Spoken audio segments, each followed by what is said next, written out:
Narito ang makabuluhan at siksik na talakayan.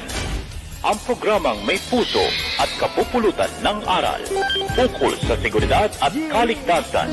Umaksyon, maging alerto. Anghel de la Guardia. Blaze Records.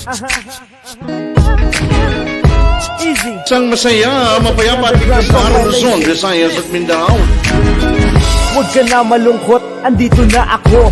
Pupunasan ko ang luha sa mga mata mo. Di ka na magdurusa pagkat ako magsisilbi sa'yo. Binabati natin ang lahat ng mga Pinoy all over the world mula sa Amerika, nasa Europa, ngumiti ka lang UAE, Qatar, lahat ng iyong at hirap saka at masakit ay merong sagot. ating Sa madilim kagwardiyahan, mong mundo tundaluan, na nababalo. kapulisan, Bubuksan ko yan at kaakibat sa public bibigyan ko ng safety, peace liwanag. and Magtiwala order, ka mga lang empleyado at ng huwag kang pamahalaan, mapagyabang. mga ordinaryong Andito manggagawa, ako, may handa kapansanan kitang ka man o ipaglaban. wala, Kahit anong ang mangyari, ating mga di kita kabataan iiwan. o ang ating mga tinatawag na millennial.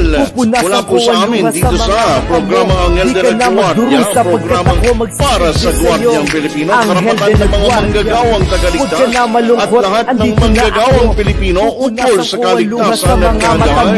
Di ka na magdurusa pagkat ako magsisilbi sa iyong The Anghel de la national Guardia. security community, Hindi whole of ako government and whole of Superman. society Ako'y working normal na together tao Right. lang. Handa makinig para at ayusin pwede yung mong sandalan. intergenerational Kaibigan problem na yan. kita, Si pero Chairman sa mismo kabilang nagtatanong mahal to kita. see Pero mahal ginagawa mo ng rin mga siya. tropa Di natin, ako naghahangad dato, na mahalin mo check rin ng mga ako. drivers, Pero sana lalong-lalo na mapansin yung mo mga ang babiyahe na pagsingil malayo. sa'yo. Kahit ang turing mo sa Ako akin po ang ay inyong isang lingkod, Anghel de la Mike Guardia. Laguardia, Ayos lang, DATUIN, basta alam kong nagbabalita, masaya ka. naghahayag at Huwag ka naglilingkod na para sa malungkot, kaligtasan andito at na kapayapaan ako. ng Pupunasan bawat ko ang luha mamamayan. sa mga mata mo. Di ka na magdurusa pagkat ako magsisilbi sa iyong Anghel de la Guardia. Huwag ka na malungkot, andito na ako. Pupunasan ko ang luha sa mga mata mo. Di ka na magdurusa pagkat ako magsisilbi sa iyong Anghel de la Guardia. Huwag ka na malungkot, andito na ako. Pupunasan ko ang luha sa mga mata mo. Di ka na magdurusa pagkat ako magsisilbi sa iyong Anghel de la Guardia. Huwag ka na malungkot, andito na ako. Pupunasan ko ang luha sa mga mata mo. Di ka na magdurusa pagkat ako magsisilbi sa iyong Anghel de la Guardia. Seguridad at kaligtasan ay responsibilidad ng bawat mamamayan. Mapasaan ka man, lakasan ang loob at magtiwala dahil lahat tayo ay may Anghel de la Guardia.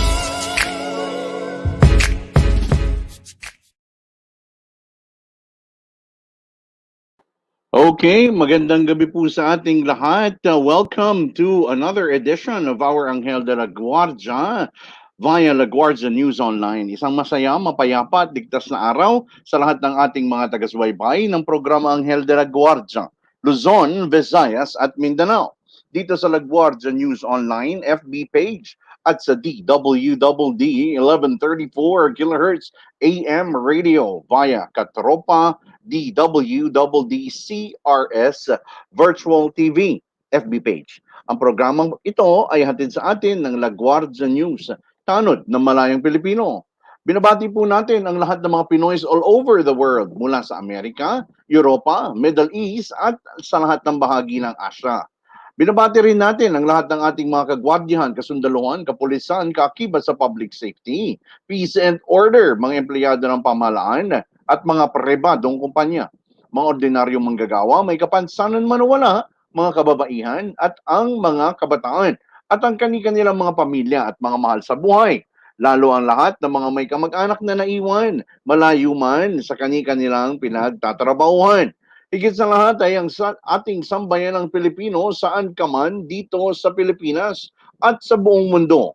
Mula po sa amin dito sa programang Anghel de la Guardia, ang programang para sa Guardiang Pilipino, karapatan ng mga manggagawang tagaligtas at lahat ng manggagawang Pilipino ukol sa kaligtasan at kahandaan. Ako po ang inyong lingkod, Mike Laguardia, DATUIN po lamang nagbabalita, nagahayag at naglilingkod para sa kaligtasan at kapayapaan ng bawat mamamayan. Inaayayahan po natin ang lahat na sumubaybay, sumali sa usapan, magkomento, magbigay ng reaksyon at opinyon sa pamamagitan ng pag-type nito sa ating comment space sa ating FB page at La Guardia News Online FB page. o mag-text sa numerong 0908-149-4960 or sa ating replay tuwing Sabado sa pamamagitan naman ng pagsali sa ating at Katropa DWDD CRS VRTV FB page mula alas 3 hanggang alas 5 ng hapon, or i-type lang po sa inyong talapitan 11:30 30 kilohertz DWDD. Huwag niyo pong kalimutang i-like, i-share ang ating pong FB broadcast ngayon to your friends and to your friends timeline. Review us at Katropa DWDD CRS VRTV at La Guardia News Online FB page if you've missed this live program. So tonight, we are very lucky. We are very blessed that we now have with us, fortunately, our Chief PIO of the Philippine National Police, none other than Police Brigadier General ILDEBRANDI, USANA, our friend. Sir Brandy, magandang gabi po. Welcome to the program, finally. Magandang gabi din po sa inyo, Sir Mike, at sa inyo po mga taga-subaybay. Magandang gabi din po. Sir, it's indeed a pleasure and an honor to have you for quite a long time. Hindi kita inaabala kasi I know you're very busy. I know you had a lot of things on your plate, especially in taking over as the PIO of the Philippine National Police. Sir, how's everything? And COVID, no? So, kamusta po? Okay naman po, Sir. Awa ng Diyos, for more than a year na rin no, tayo na umiiwas na tayo mahawaan ng COVID-19 at maganda naman po ang ating pangangatawan at nakita naman ho natin despite the fact na kailangan nating makapag-provide ng serbisyo sa ating mga mamayan, nandito pa rin po tayo alive and kicking at of course we need to pray for those na afflicted pa rin ng virus. Meron po sa ating mga kapulisan na sadya pa rin sa bingit panig, so to speak, ng karamdaman, but we are hoping makarecover din po sila. Sir, there has been some information that the numbers of the infected, yung pong ating mga kapulisan na infected, ay dumarami. Well, it's not a surprise because they're all in the front line. Ilan ho ba na talaga sila ngayon? At ano po ang mga actions as you were able to say kanina na sila po ay nabibigyan ng lunas? Well, as of this date, meron po tayo na 17,637 na positive na. But right now, ang active po ay 2,391, no? And out of these 17,637, meron naman po tayo mga recovery, mga 15,200 po sila, more or less mga 85% po yon. And then, meron pong latest na figure, 235 ang nahawa ngayon. And of late, meron na naman po kaming dalawang namatay, dalawang official, isang lieutenant at isang lieutenant colonel. Lawyer po yung lieutenant colonel. Kaya, a total of 46 po ang casualty po natin. 46. Sir, meron akong program every Thursday. Kasama ko ang PSPG. And they have been also giving us feedbacks on the number of mga nagpa-positive. Meron silang ginagamit, sir, na facility dyan sa loob ng Krame, which is Kiangan Hall. Kamusta po ang Kiangan at for what purpose does it serve, sir? Well, yung pong mga asymptomatic na mga positive po sa virus, doon po sila ibinibilit for the meantime until such time makarecover din po sila, no? Supposedly, meron pong interventions, may assessment po yung doon sa triage namin by the full site po yon. Ito po yung compound ng Kiangan area at beside it, meron po tayong tennis court. Doon po ina-accommodate yung ating mga positive na asymptomatic, no? Naging makeshift facility po yon. Yung po nag-spike ang virus about a month ago, dito po in-accommodate ito pong mga naapektuhan ng virus. And subsequently, meron din pa rin mga coordinations being made with other quarantine facilities. Doon po sa PICC, sa Ultra, meron din po tayong access sa Clark. Meanwhile, nakaka-provide din tayo ng facility doon po sa Nice Hotel para sa ating mga kapulisan. So all in all, for now, nakikita naman ho natin when provided ang ating mga kapulisan with the isolation facilities that they need, no? But we are also hoping na sana hindi po madagdagan ang bilang ng mga pagkakahawa sa ating mga kapulisan dahil between 200 and 250 yung usual na nangyayari sa mga pagkakahawa. Every day po yun.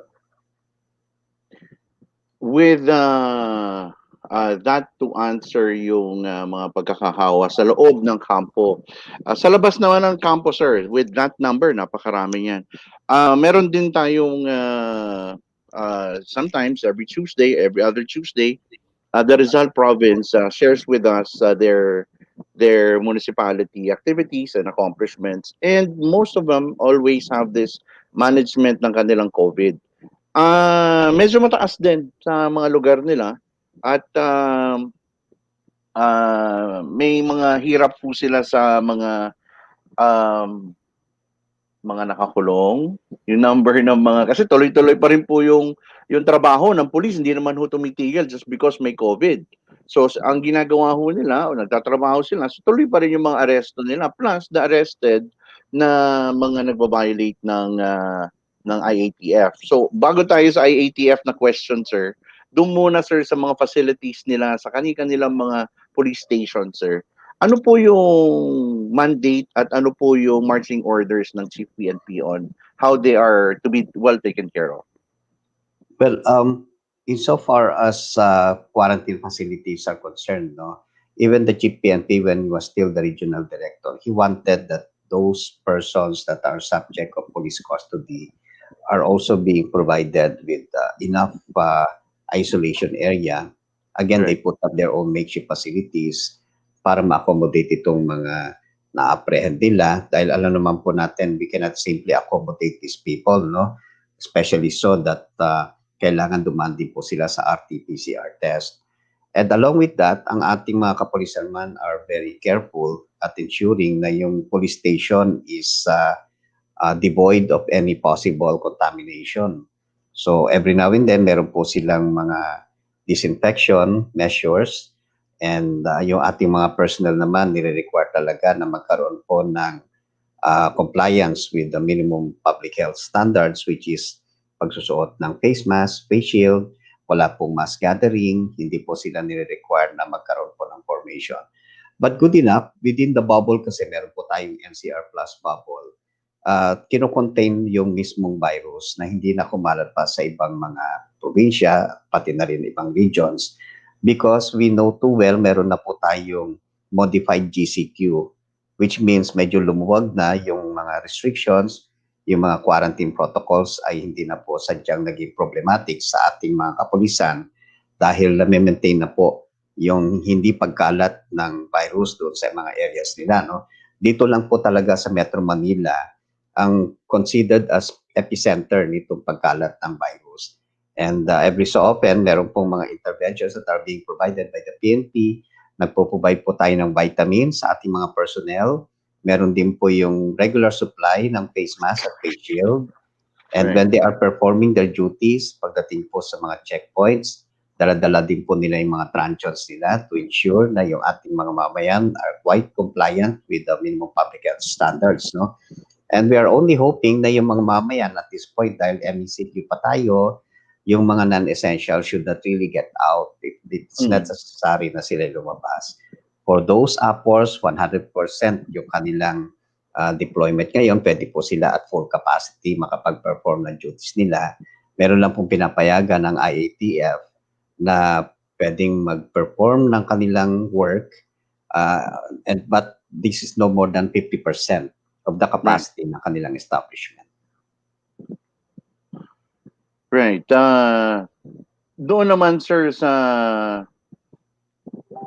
pag-implement ng IATF, matagal na naging issue at I think hanggang ngayon issue pa rin na kapag ang isang opisyal natin ng kapulisan ay nagpapatupad diligently ng kanyang trabaho. When we say diligently, sometimes they're a little rigid. Ano sir ang marching order or orders ng ating Chief PNP? And knowing that you were the former chief of the human rights office of the Philippine National Police, what is the marching orders? And sir, maybe we can also elaborate on that. Well, kung ikukumpara po natin yung ECQ of last year, no, we happen to have found ourselves engaged in a lot of controversies, no? Left and right yung pong batiko sa ating mga kapulisan, bordering on violations of human rights, among others. At we suffered so much from public ridicule. Of course, maraming mga bumatikos talaga na to the extent halos mura-murahin din nila ang ating mga kapulisan for simply performing their duties. First time, of course, na in-enforce natin yung requirements sa ECQ to the extent na to the letter talaga ang compliance ng ating mga kapulisan. And the people didn't understand enough. Kailangan lang talaga siguro dahil may mga pasaway tayong mga mamaya, ma-inject yung coercive power ng ating kapulisan. That's why they were being arrested, no? Pinupunta sila sa police station. But somehow, yung mga puliso natin indeed became overbearing. Talagang nagpagawa sila ng mga hindi na naayon sa batas. Kung hindi man nila kinukulata, ang tawag ko sa kinukulata, yung medyo gumagawa sila ng physical na pamamaraan para masaktan ng ating mga mamamayan, binibilad naman sila sa araw, o kaya pinagpipila sila ng mahaba, tapos minsan pinatutulog pa sa mga semento, no? Or sa sementeryo. So it didn't sit well with our role sa community. That's why bumaba din ang... Sama mo na sir yung yung pag-pumping. So, yun po yung but of course, na-define yung ECQ as referring only to the essential and non-essential travels. Alam po natin sino yung upper, sino yung unauthorized, sino din po yung merong quarantine pass, at sino po yung hindi pwedeng lumabas para sa pamilya. Ngayon ho, hindi nagsaradong ekonomiya. Nandiyan pa rin ho yung ating panuntunan pagdating sa ECQ, pero nagluwag ng konti. At ang panutunan ng ating Chief PNP, wala nang arestong nangyayari. Last year, almost 50% resulta ng mga pag-aresto doon po sa mga nahuli. Ngayon, ang pinakamarami po sa bilang ng mga nasita ay sadyang warning lang po ang inimpose ng Philippine National Police. We had, I think, 52,700 nung inimplement yung ECQ for 2 weeks ng mga violations. And more than 27,000 were simply warned. Now, 25% of these, or 1/4 of the violations, yung mismo mga offender, pinagbulta lang based on the LGU ordinances. And the rest, hindi naman po kailangan na siguro bigyan pa ng pansin. Talagang sadya lang po silang umiwas doon po sa kailangan nilang isagawa. No? But meron din pong violations ng ECQ. Meron yung nagiinuman in public, meron din pong mga engaged sa tupada. Ito po yung sadya talagang violations dito, no? Ng ating panuntunan. Yung mass gathering is a no-no dahil yun po yung possibility that the virus really is also moving, no, from one person to another. And then others, yung po nagpo-produce ng RT-PCR results. Ito po yung mga, fake RT-PCR results. Ito yung mga uncompromising stand ng PNP para mahuli po itong mga involved po dito. There's two kinds yung napansin ko, sir, na elaborate ninyo. One is in the observation of the minimum health requirements. And the other one is bordering now on criminal violations. Kasi falsification considered. It's already a considered falsification of public document. And in having the intent to do so, you're already violating a crime as in to the letter. So, doon pong sa isa, sa violation of IATF, in how your message was coming across to me was, we are now very kind in applying it. And That's on right. that,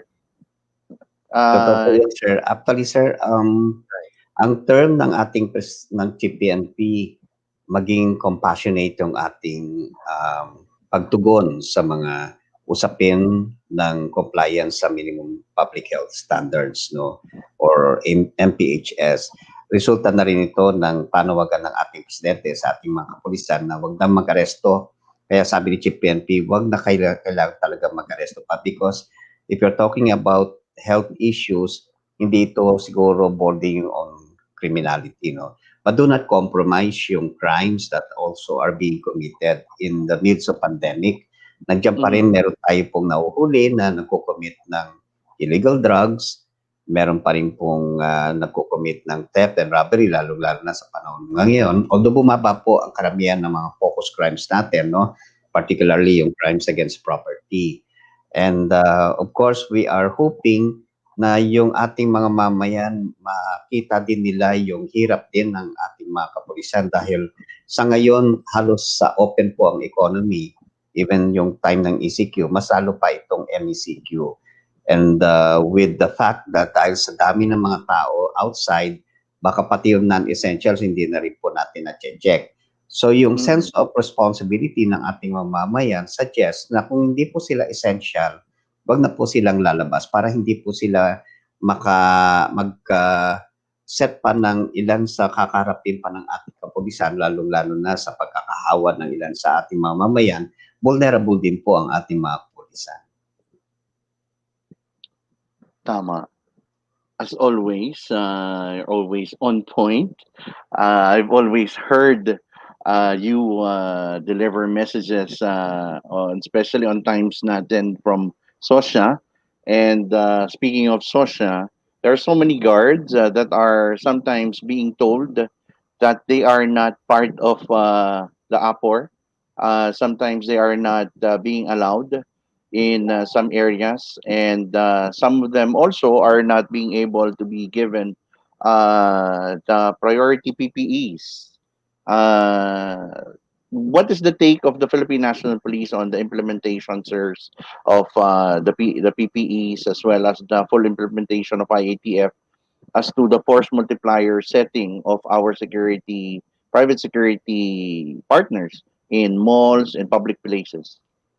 Well, hindi po umabot sa aming kalaman ng mga security guards or mga private security industry players, lalong-lalo na yung mga performing operational activities, ay nagkakaroon ng problema if they are considered APOR or unauthorized persons. They actually are considered essential workers, no? Right. Ibig sabihin, they are allowed to perform their duties 24/7, so to speak, dahil po naman sila nagpe-perform ng security functions for private establishments. Hindi naman ito trabaho din ng ating police officers to do such tasks, no? So nakikita ho natin baka may ilan lang in their own private capacity without them saying that they are performing security functions, no? Baka sila ay naka-civilian and all, pauwi na, or probably maaaring hindi sila duty that time at nagkataon hindi sila performing essential function, no? But if they are actually wearing their uniform and they are guarding a particular private establishment, hindi po sila sisitayin ng ating mga kapulisan kasi kasama po sila sa essential workers po. Yun, yes. Mga ilan-ilan lang, Sir Brandy. And that's true, no? The normal problem is not coming from our police officers. Normally, the bulk of the miscommunication, the misunderstanding are coming from our LGUs. Yung ating mga multipliers na kapartner din na minsan ina-assign din sa local LGU, to the barangays, down to the local government, that are having this communication normally. But normally, we're also glad coming from the private security side, from karamihan ng mga sumbong ng ating kagwardyahan is yun nga, na hindi sila napapayagan mag-cross. But luckily, the Philippine National Police, in their capacity, they explain it to the force multiplier. Parang minsan may lugaw effect eh. Pag pag security guard yung kausap. Pero buti na lang ang hindi naman kasing hirap ipaliwanag tulad ng lugaw yung pagiging security guard. So medyo natatapos din yung issue.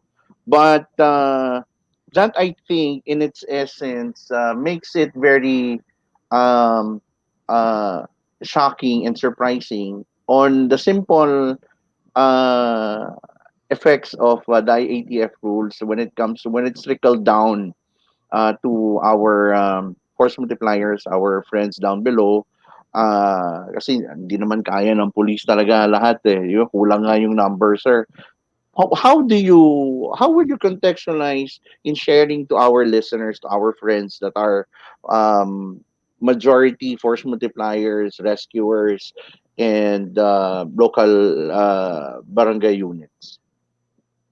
Well, kung tutuusin, since more than a year ago, nagkaroon na nga po tayo ng ilan sa mga predicament dahil even those that we do not consider as part of our functions, nahanap ang kapulisan dahil part po kami ng workforce ng gobyerno, no? Yung contact tracing is one of them. Kailangan ng PNP should also be top. Doon po sa compliance ng ating mga mamayan sa mass gathering, where supposedly the barangay officials, yung local government officials, ang siyang responsible to ensuring na yung mass gathering should really be avoided. And yet, only recently, nagkaroon po ng problema dahil yung sa ayuda na in-extend ng gobyerno, nagkawindang-windang ho sa pagmamanage ng mga kanilang constituents. Ang hinanap po nila yung mga kapulisan din natin. Pero huli na, dahil nandun na po yung mass gathering, no, ang hirap po talagang pigilan ng mga mamayan, lalong-lalo na kapag ayuda ang pag-uusapan, talagang sadyao silang lalabas, no, para makakuha ng suporta sa gobyerno. And therefore, kailangan ng coordination between the PNP, local police in particular, pati po yung mga barangay officials, yung pong mga namamahala sa pag-manage nito pong pagbibigay ng ayuda. And along with that, meron din po tayo naman na iba pang volunteer groups na pwedeng makausap para makatulong, no? Yung force multipliers nga. But as a whole, nakita ho natin yung burden para sa Philippine National Police para maging responsable din doon sa ibang mga tasks na inaatang din po sa atin, even without us really knowing kung ito ba ay kasama pa rin sa trabaho ng police. Be that as it may, dahil kami ay nagservisyo, nanumpa para magserbisyo sa ating mamamayan, kahit ano po ipagawa, magre-respond po kami, no? Kailangan lang siguro maintindihan din ng mga mamamayan yung implication ng ginagawa ng ating kapulisan dahil hindi ho natin kailangan na ang mga pulis laging nandyan. Siguro we have to develop that sense of discipline din dahil yung last year talagang ang daming mga pasaway. So na-involve sa ilang controversies ang ating mga kapulisan. Pero siguro ngayon, natuto na ho tayo. Ang pulis siguro, one aspect na pwede nating sabing natuto na kami ay walang pag-aresto na dapat isagawa. Kaya walang kontrobersiya ang kinakaharap ang PNP ngayon because of that. Instead, tayo na rin ang hinahanap pagdating sa mga gawi ng ilang barangay tanods na ginagawa naman ng hindi naging maayos sa pagsasagawa ng pag-aresto, no? To the extent na may isa pang namatay na naman resulta ng acts committed by barangay tanods doon po sa Kalaban. So we are hoping na ang ating mga barangay tanod should be more conscious of their role to protect the interests of their constituents. Tayo naman po, pagdating po sa implementation ng ordinances, hindi naman po masama kung sakaling kasama po tayo sa mag-enforce noon. Pero at the end of the day, it is the barangay officials that should also be taking the helm in enforcing the ordinances. Kasi ang usual na violators po dito ay kanilang mga constituents po. Right. So, tinatawagan natin ng pansin na yung we heal as one is we heal as one talaga, no? Hindi we heal as one by one. Kasi parang yung iba, interpretation parang ganun din. Minsan, sir. Sir, last April 11, the Chief PNP, I think, gave his guidance. Would you could you be able to share it with us in terms of relative to the shifting of quarantine classification from ECQ to MECQ in the NCR plus bubble area? Well, ang instructions lang ng ating Chief PNP, manatili ang mga checkpoints doon po sa kung saan man sila nalulugar sa ngayon. Walang pagbabago sa pamamaraan ng pagkakandak ng checkpoint. However, pwede po tayong magbigay ng maayos na daloy ng trapiko, hindi tulad nung last time na sadyang nagkaproblema ang ilan sa ating mga mananakay, lalong-lalo na yung mga appors dahil kailangan din nilang humabol sa kanilang trabaho, no? So nag-adjust din ang ating mga pulis. Ang word ng ating Chief PNP, flexibility, at ayaw niya na ang pulis ang magiging dahilan kung nahihirapan ang ating mga mamamayan, no? Di bali na yung tayo ang tinatakbuhan dahil merong problema silang kinakarap kaysa yung tayo mismo ang problema. So yun ang panawagan ng ating Chief PNP, walang pag-aaresto, maging flexible, at wag kaming pahirap sa ating mga mamamayan. So, along with that, syempre, kailangan i-inject sa consciousness ng ating mga kapulisan yung sense of courtesy, professionalism, maximum tolerance, wag nang makikipag-away pa, hindi tulad last year. And then, of course, kung meron ding mga mamamayan na sadya talagang pasaway, siguro yung tolerance na yon ng ating mga kapulisan enough para ma-maintain yung dignity that comes with their uniform, no? Wag na silang gumawa pa ng aksyon na hindi na po naayon sa ating panuntunan. Pero kailangan pa rin malaman din ng mga mamayan na isinasagawa ng ating mga kapulisan sa checkpoint yung dapat nilang gawin para rin sa kabutihan ng ating mga nasasakupan, no? Dahil ang pag-spread ng virus is such na halos lahat vulnerable, halos lahat pwedeng maging suspect sa pag-spread ng virus. And before you know it, kung hindi mo man ikaw masabing carrier, baka ikaw naman ang mahawaan dahil yung katabi mo pala ay carrier. So kailangan silipin ng mga kapulisan yung pong mga mananakay kung compliant sila doon sa 50% na capacity ng isang papasero sa sakyan. Doon naman sa loob ng private vehicle, kailangan ding silipin para malaman kung sila ba'y appor. At kung aporma sila, sapat ba yung bilang ng kanilang mga kasama doon sa loob ng sasakyan. Pag sumobra po sila, syempre, kailangan po silang pabalikin if necessary. But more often than not, for the last 2 weeks, sadya talagang kailangan lang po silang warningan. Dahil naintindihan ho natin ang kalagayan ng ating mga mamayan, hindi po nagsarado ang ating ekonomiya, despite the fact na ang spread ng virus is very critical to us, lalong-lalo na wala na halos tayo mga hospitals. Buti na nga lang medyo lumuwag ng konti. Last week, we had 2,950 na mga active. Ngayon bumaba na po siya sa 2,370. Sa mga kapulisan po ito. So medyo maganda ho yung progreso.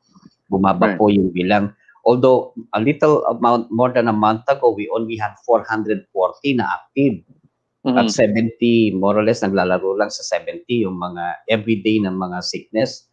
Pero ngayon, umabot na siya ng 2,900, which is very critical on our part because kailangan namin ensure yung isolation ng ilan sa mga nag-positive po sa amin. That's a good explanation. Hanggang ngayon, sir, na-starstruck pa rin ako sa iyo.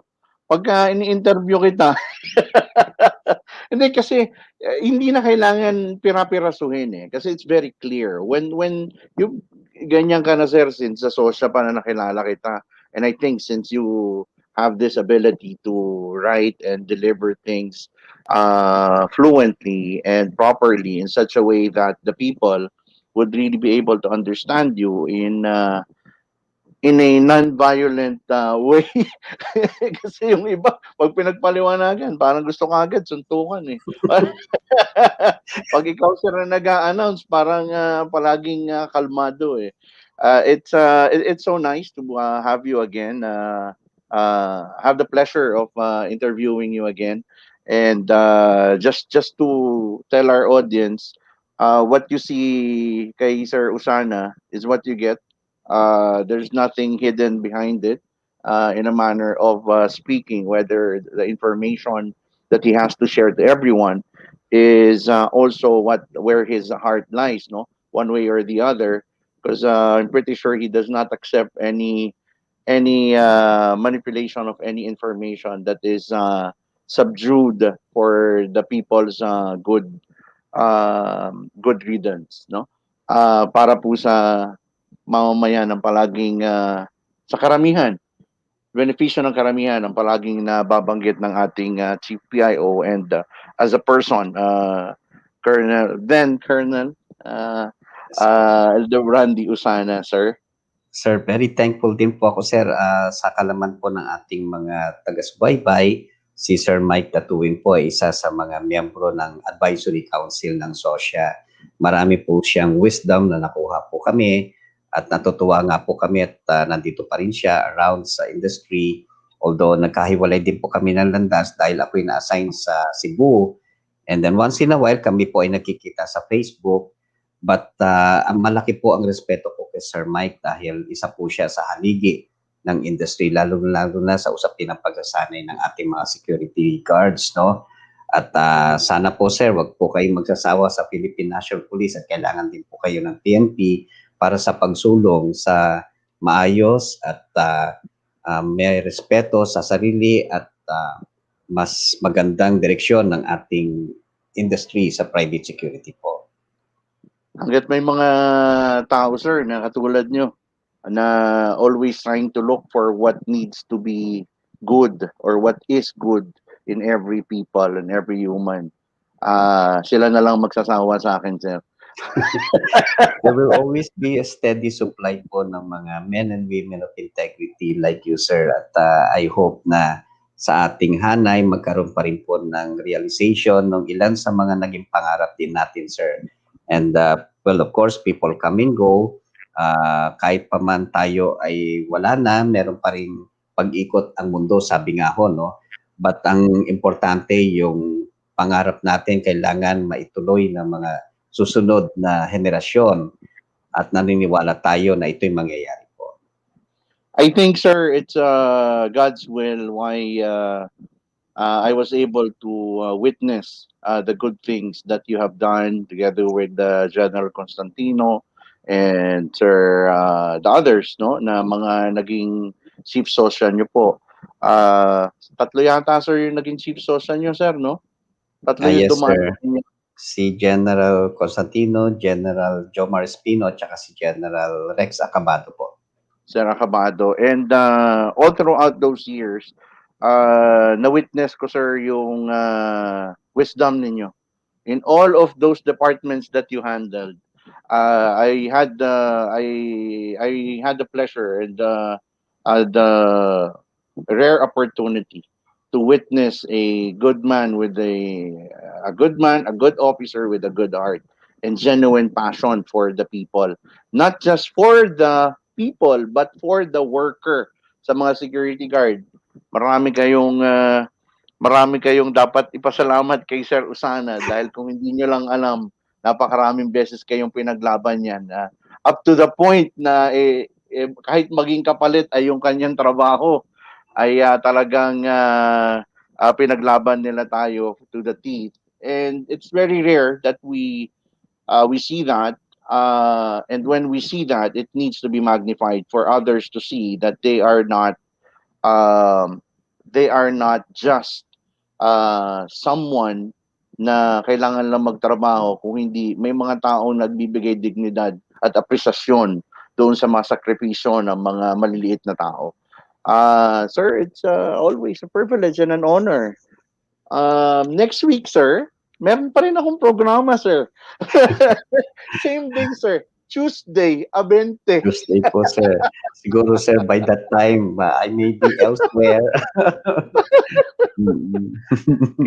Hindi ko kayo inaabala, sir. I know there's so many things that you have to focus on, especially about the Philippine National Police, and it's just really a pleasure. On my lifetime, I was able to see a genuine police officer that cared for the people. Alam mo yun, sir? I'm putting emphasis on that because sa Amerika, nagkakagulo-gulo na sila doon pagdating sa sa pag-implement ng kapulisan sa civilian. It's always bantayan, no? And we don't want that to happen in the Philippines. Although there are so many issues, respect must always be seen when it is being given by a police officer. Sometimes because of the fear of authority or the misconception of authority, we tend to over uh, overthink or over expect that we are entitled to some things, but in reality we are also supposed to give back vis-a-vis. Kailangan magkita sa gitna para walang nuwes ka. Tama ba yun? Para walang kasi 'di ba, hindi ko naman sinasabing tama yung ginawa niya, hindi ko rin sinasabing mali yung ginawa nung ninanay. There is a fine line that needs not to be crossed, and it is both when it is both given by the police officer and the civilian, hindi na napag-uusapan kung saan lumalabas yung respeto. At ako sir, na witness ko sa inyo na kayo sir, hinahanap nyo talaga yung fine line. Hindi nyo tinitigilang hanapin yung fine line kahit hindi ibinibigay sa inyo. So with that sir, we're very blessed. And kung wala man ako sir, makapagbigay ako ng speech sa inyo doon. Eto na yun sir. Binibigay ko na. Salamat po sir for your time na-extend ko po para sa inyong likod. Sa akin naman po, for about 35 years of faithful service sa ating mga mamamayan, ating bayan, natutuwa naman po ako at kahit papano I was able to make a difference in the lives of our people. Sa atin naman po kung ano po yung may kukontribute po natin sa Philippine National Police, sinasagawa po natin. Tulad din po ako ng iba pang mga ordinaryong pulis na ang hangarin po talaga ay magsilbi sa bayan. Bagamat hindi po perfect ang ating organization, individually meron po tayong makikita na may mga hangaring magaganda para sa organization po. At ito po yung makapagsilbi ng maayos sa mga mamamayan. Of course, we should not be discouraged by some of the criticisms that we have been faced with in the past. Yung mga katulad ni Nuesca, hindi po ito sesend ng wrong signal sa ating performance, sa ating duties. Ang hangarin lang po natin ay magpatuloy, magbigay tugon doon po sa mga pangangailangan ng ating mamamayan. At lagi ko nga pong sinasabi sa ating mga kapulisan, maswerte tayo dahil pulis tayo. Kasi kapag may problema ang ating mamamayan, lalong-lalo na sa ngayong pandemya, may problema sa usapin na ekonomiya, but at the end of the day, kapag sila ay nangangailangan, bukod sa tinatawag nila ang Diyos, hindi naman nila tatawagin ang nurse, ang doktor, or kaya ang army, no? Lagi nila sinasabi, Diyos ko, sana po may pulis dito. No, ibig sabihin, ganun po kahalaga ang role ng Philippine National Police. Ang isang police officer talaga, pag lumabas po yan, lahat po ng mga pwede niyang yakapin bilang paglilingkod sa mamamayan ay tatanggapin po yan. Wala po siyang pagtanggi kung tutuusin. But the moment he wears his uniform 24/7 or sometimes 25 hours, 25 hours siyang nagtatrabaho dahil meron po yung tinatawag na beyond the call of duty, no? Na kahit hindi niya na siguro kailangan niyang i-perform. So, siguro saludo po tayo sa lahat ng mga kapulisan. Yan po ang maiko-contribute ng ating mga kapulisan sa ating mamamayan, sa ating organisasyon at sa buong bayan para ang ating mga pulis ay maging matatag pa rin sa kanilang prinsipyo bilang lingkod ng bayan po. Sir, it's always an honor and a pleasure in the PNP and off the PNP, sir, wherever you may be. Just call Mike DATUIN, sir, or just PM me, sir, and anytime, anywhere, sir. Isa pong karangalan ang maging kaibigan ng isang ILDEBRANDI USANA, sir. Salamat po, sir. Yes, sir. Huwag ko kayong magsawa, lalong-lalo na po sa aming mga abang lingkod. At of course, kahit ano pa man po, basta nandito lang din po ako, sir, at meron po tayong mga kasamahan din sa PNP na nagpapatuloy sa pagsisilbi. Pwede po niyo kaming tawagan kung ano man po ang inyong kailangan from our end. No? So thank you so much for all the times that we have spent together, sir. We work very closely sa pagsulong ng kaganyawaan ng ating mga security guards. Hindi perfect, but at least we started somewhere. And I guess all the others would continue whatever it is that we have left unfinished. Thank you so very much po, sir. Sir, meron ako regalo sa inyo. Kayo, sir, ang first awardee ng natatanging Anghel de la Guardia Award. I'll just send the award to you, sir. Diyan po sa inyong opisina. Salamat po, sir. Salamat po, sir. It's an honor, sir, more than I deserve. It's the first, sir, just being a police officer and holding on to the true names or things that are listed on that badge, nagtangi na kayong Anghel de la Guardia, sir. The good thing is you wore it with pride, honor, dignity, and respect towards mankind, especially to the Filipino people. And we cannot ask for anything more. At least man lang, sir.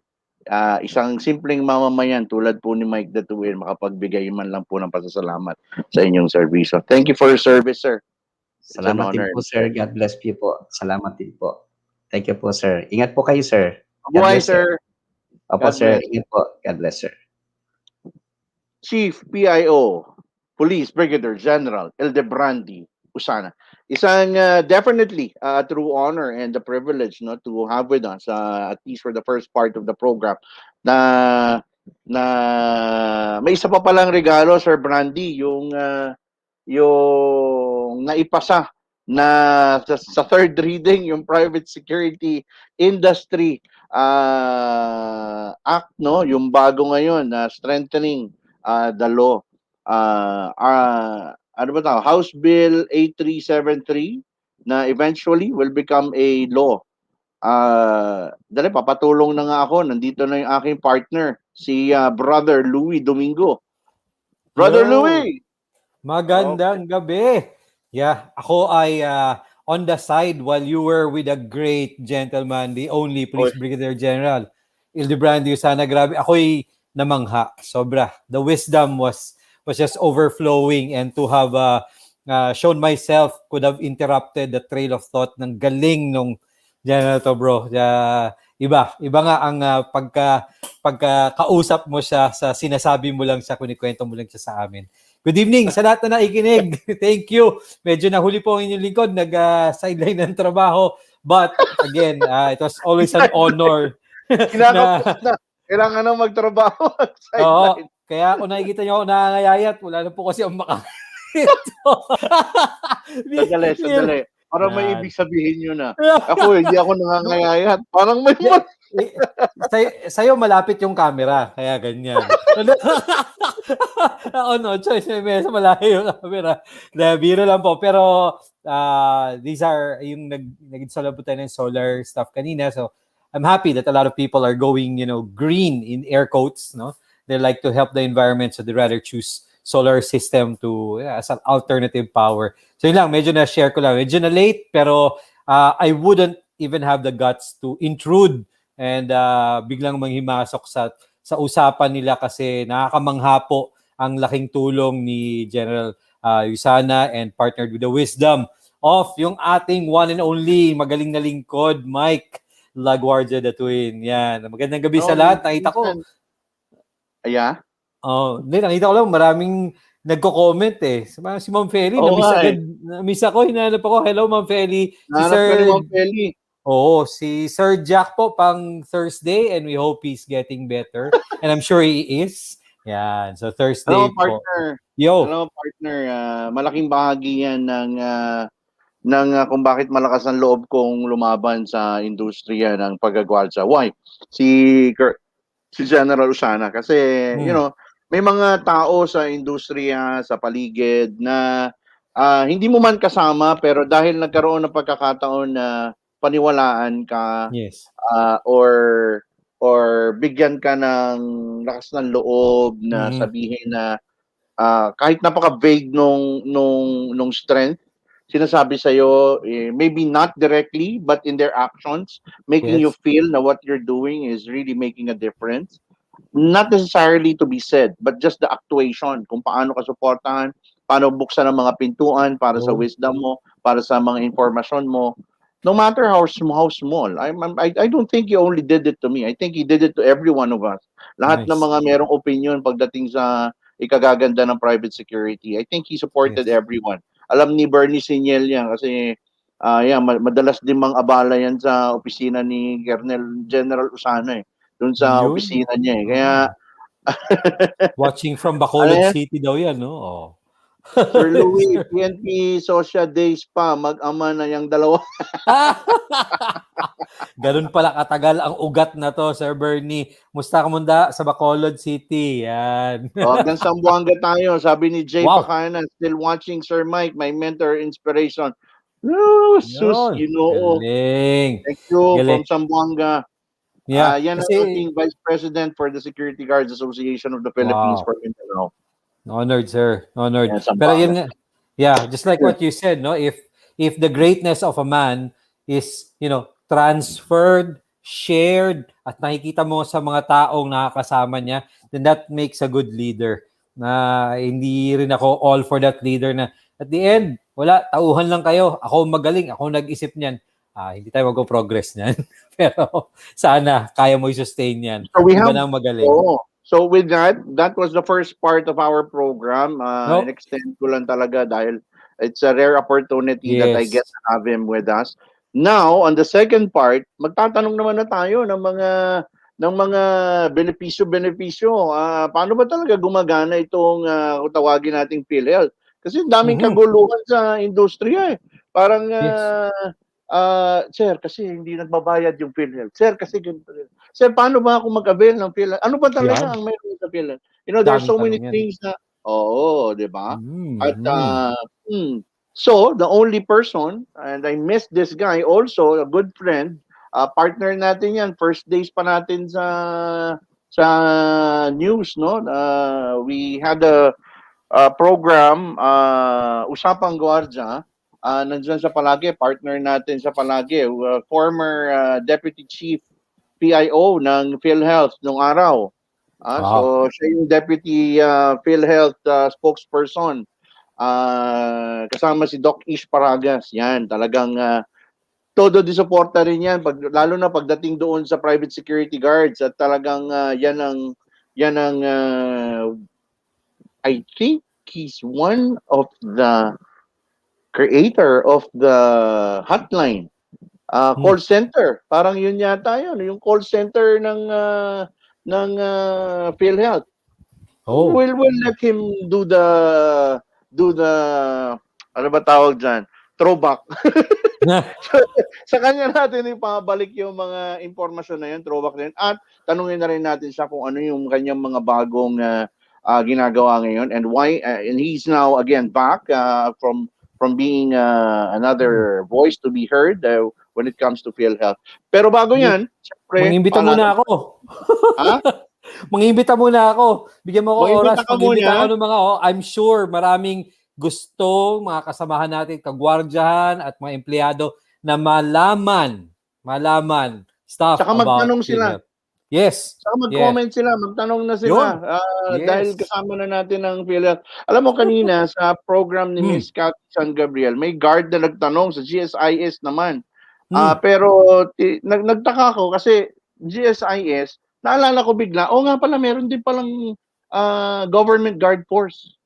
So ayan. So para lang sa kaalaman na natin ang government guard force. Benefits din, meron din kunin sa GSIS, pero meron din naman private security guard force na through SSS and I think lahat naman sila may PhilHealth, pati GSIS, tama ba? So, alamin na natin mamaya, bago yan, tayo magbabalik, magkalipas ang ilang saglit. Papaalala lang tayo kung anong programa ang nasaan kayo. Tayo pa rin ay nakikinig sa programa ni Mike Laguardia DATUIN kasama si Brother Louie Domingo dito sa ating Anghel de la Guardia.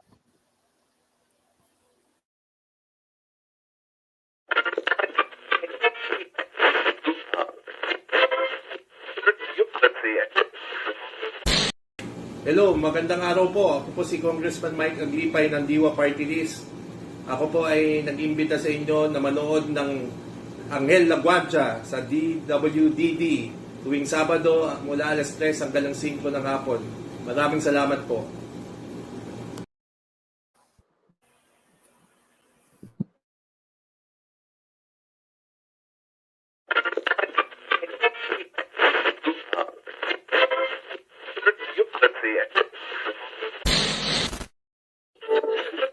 Narito ang makabuluhan at siksik na talakayan.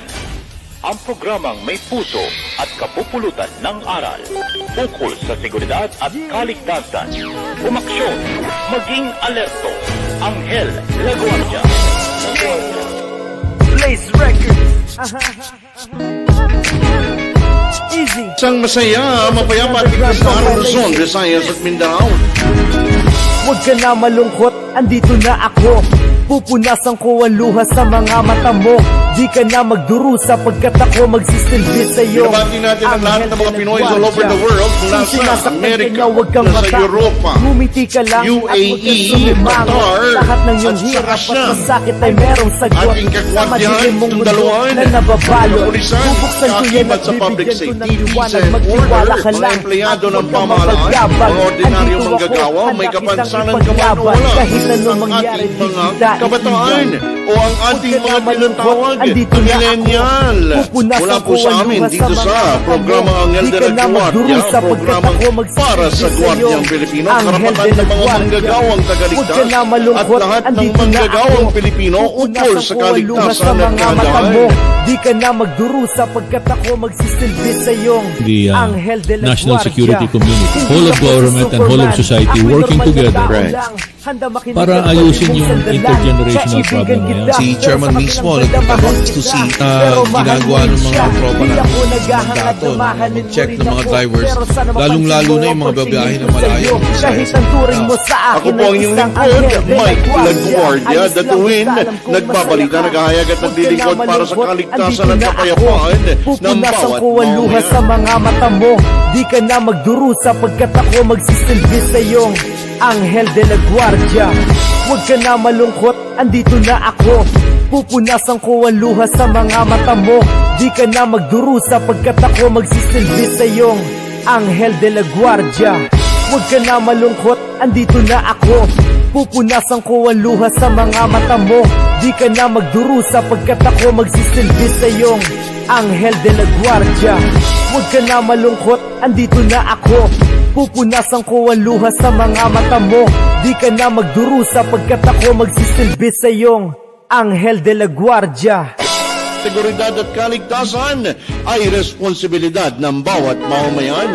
Mapasaan ka man, lakasan ang loob at magtiwala dahil lahat tayo ay may Anghel de la Guardia.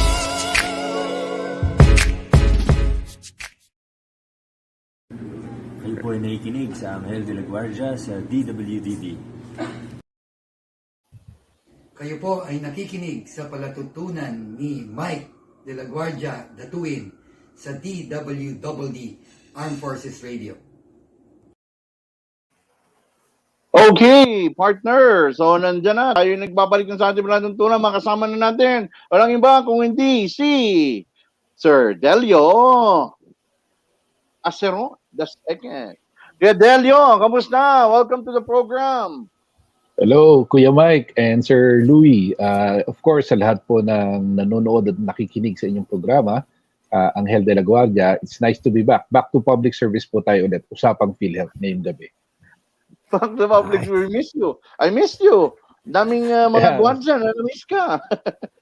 Salamat po. Alam niyo naman, matagal lang ating pagsasamahan sa pagbibigay ng advokasya. Tama po yung sinabi ni Kuya Mike. Marami po mga guards na pinaglaban natin ang kanilang karapatan at sinabi rin natin sa kanila kung ano ang benepisyo sa PhilHealth at yung mga iba po ay nare-report naman po natin kung kaya't yung mga ibang security agencies ay ginagawa nila kanilang obligasyon sa ilalim po ng batas ng PhilHealth, which is Republic Act 11223 or yung Universal Healthcare Act. Sir Delio, I would like you to meet Louie Domingo, ang ating partner. He's Hi, sir. the owner and president of Emergency Management Center. Hello, sir. Hi, Good magandang gabi evening. po. Thank you Hello, po for hello. taking time. Opo, hindi lang Yes. po kami dito. I'm sure ang may mga tanong na gustong malaman. Siyempre, di ba? Ang daming magandang nangyayari sa PhilHealth and all. At yung iba, they're sad to say, they're missing out on a lot of, privileges na as members. Yung iba nga, kahit hindi members, nadadamay pa daw eh. So, we'd like to clarify and then the benefits of, siyempre, being members of this. Thank you, sir, for taking time. Yan. Kahit ako excited. Yes. Well, basta si Kuya Mike, anytime po, on call tayo. Yun. And alam na po natin na ngayong panahon ng pandemya, bagamat ang PhilHealth po ay dumaan sa mga ilang mainit na issues, pero yung mga issues na yan ay sa tamang panahon lalabas din ng mga katotohanan. Pero sabi ko nga, nung ako po ay muling na-reassign dito sa PhilHealth Quezon City, Local Health Insurance Office Quezon City, nakita po natin yung need na ipaalam sa publiko ano bang benepisyo nyo sa PhilHealth. Lalong-lalo na ngayong panahon ng pandemya, marami po kababayan natin di alam na mayroon din tayong mga COVID-19 packages na talagang mapapakinabangan po ng bawat Pinoy. Wow. See? So these are things that yung mga mamamayan natin are missing out on. 'Di ba? Na ang hirap ng buhay ngayon, ganito pa, nagkasakit pa ako. So what are these things, no? Na would greatly help yung mga yung mga mamamayan natin. And then I'm sure marami tulad ko yung may ganun pala. Hindi ako naka-avail. So happy to na yun nga marinig ito directly from the authority. So saan pa muna, sir, ang office ng PhilHealth in Quezon City? Yes, ang ating office po ay sa 145 Corporate Building. It's along Mother Ignacia Avenue. Bukas po ang ating tanggapan 8 o'clock to 5 o'clock. And lahat po ng mga members natin na may kailangan po sa PhilHealth, nagbabayad ng premium, nag-update ng membership data record, bukas po ang aming opisina para kayo po ay aming tulungan. Kami rin po ay mga frontliners. Of course, ilan man sa amin ay nagkakasakit at talagang tinamaan din ng COVID. In fact, sa ibang opisina, may mga kasama din po ako na nagbuwis ng buhay. Pero yan po ang aming sinumpaang tungkulin. Patuloy po rin kami nagbibigay serbisyo. Kaya saludo po ako sa mga kasama ko sa PhilHealth na nagbibigay pa rin ng frontline service all over the Philippines po. May mga iba't ibang opisina po tayo dyan. Yeah, Wow, so talaga. exposure din pala, no? Kamusta ka naman, Sir Delio? Well, ako po ay nalipat sa PhilHealth Quezon City last March. Pero sabi nga ni Kuya Mike kanina, tayo po ang dati deputy spokesperson at head po ng Corporate Action Center. Yung Corporate Action Center po, yan po yung may hawak ng official channels ng PhilHealth, call center, email, social media, at lahat po ng mga reklamong nire-refer ng mga media personnel at mga broadcasters, ina-actionan po natin yan. Then tayo po ay na-reassign sa Local Health Insurance Office of Valenzuela for 2 years. Advanced implementation site naman po yung Universal Healthcare. And ngayong March nga po, nalipat po tayo sa Quezon City. Kuya Mike, itong Quezon City, yan po ang pinakamalaking frontline office ng PhilHealth sa buong Pilipinas. Bago po mag-pandemic, nasa 7,000 to 10,000 walk-in clients po ang nagpupunta dyan araw-araw. Along Mother Ignacia, along Mother Ignacia Avenue, para po ng ABS-CBN, opo, malawag, malaki pong ating opisina.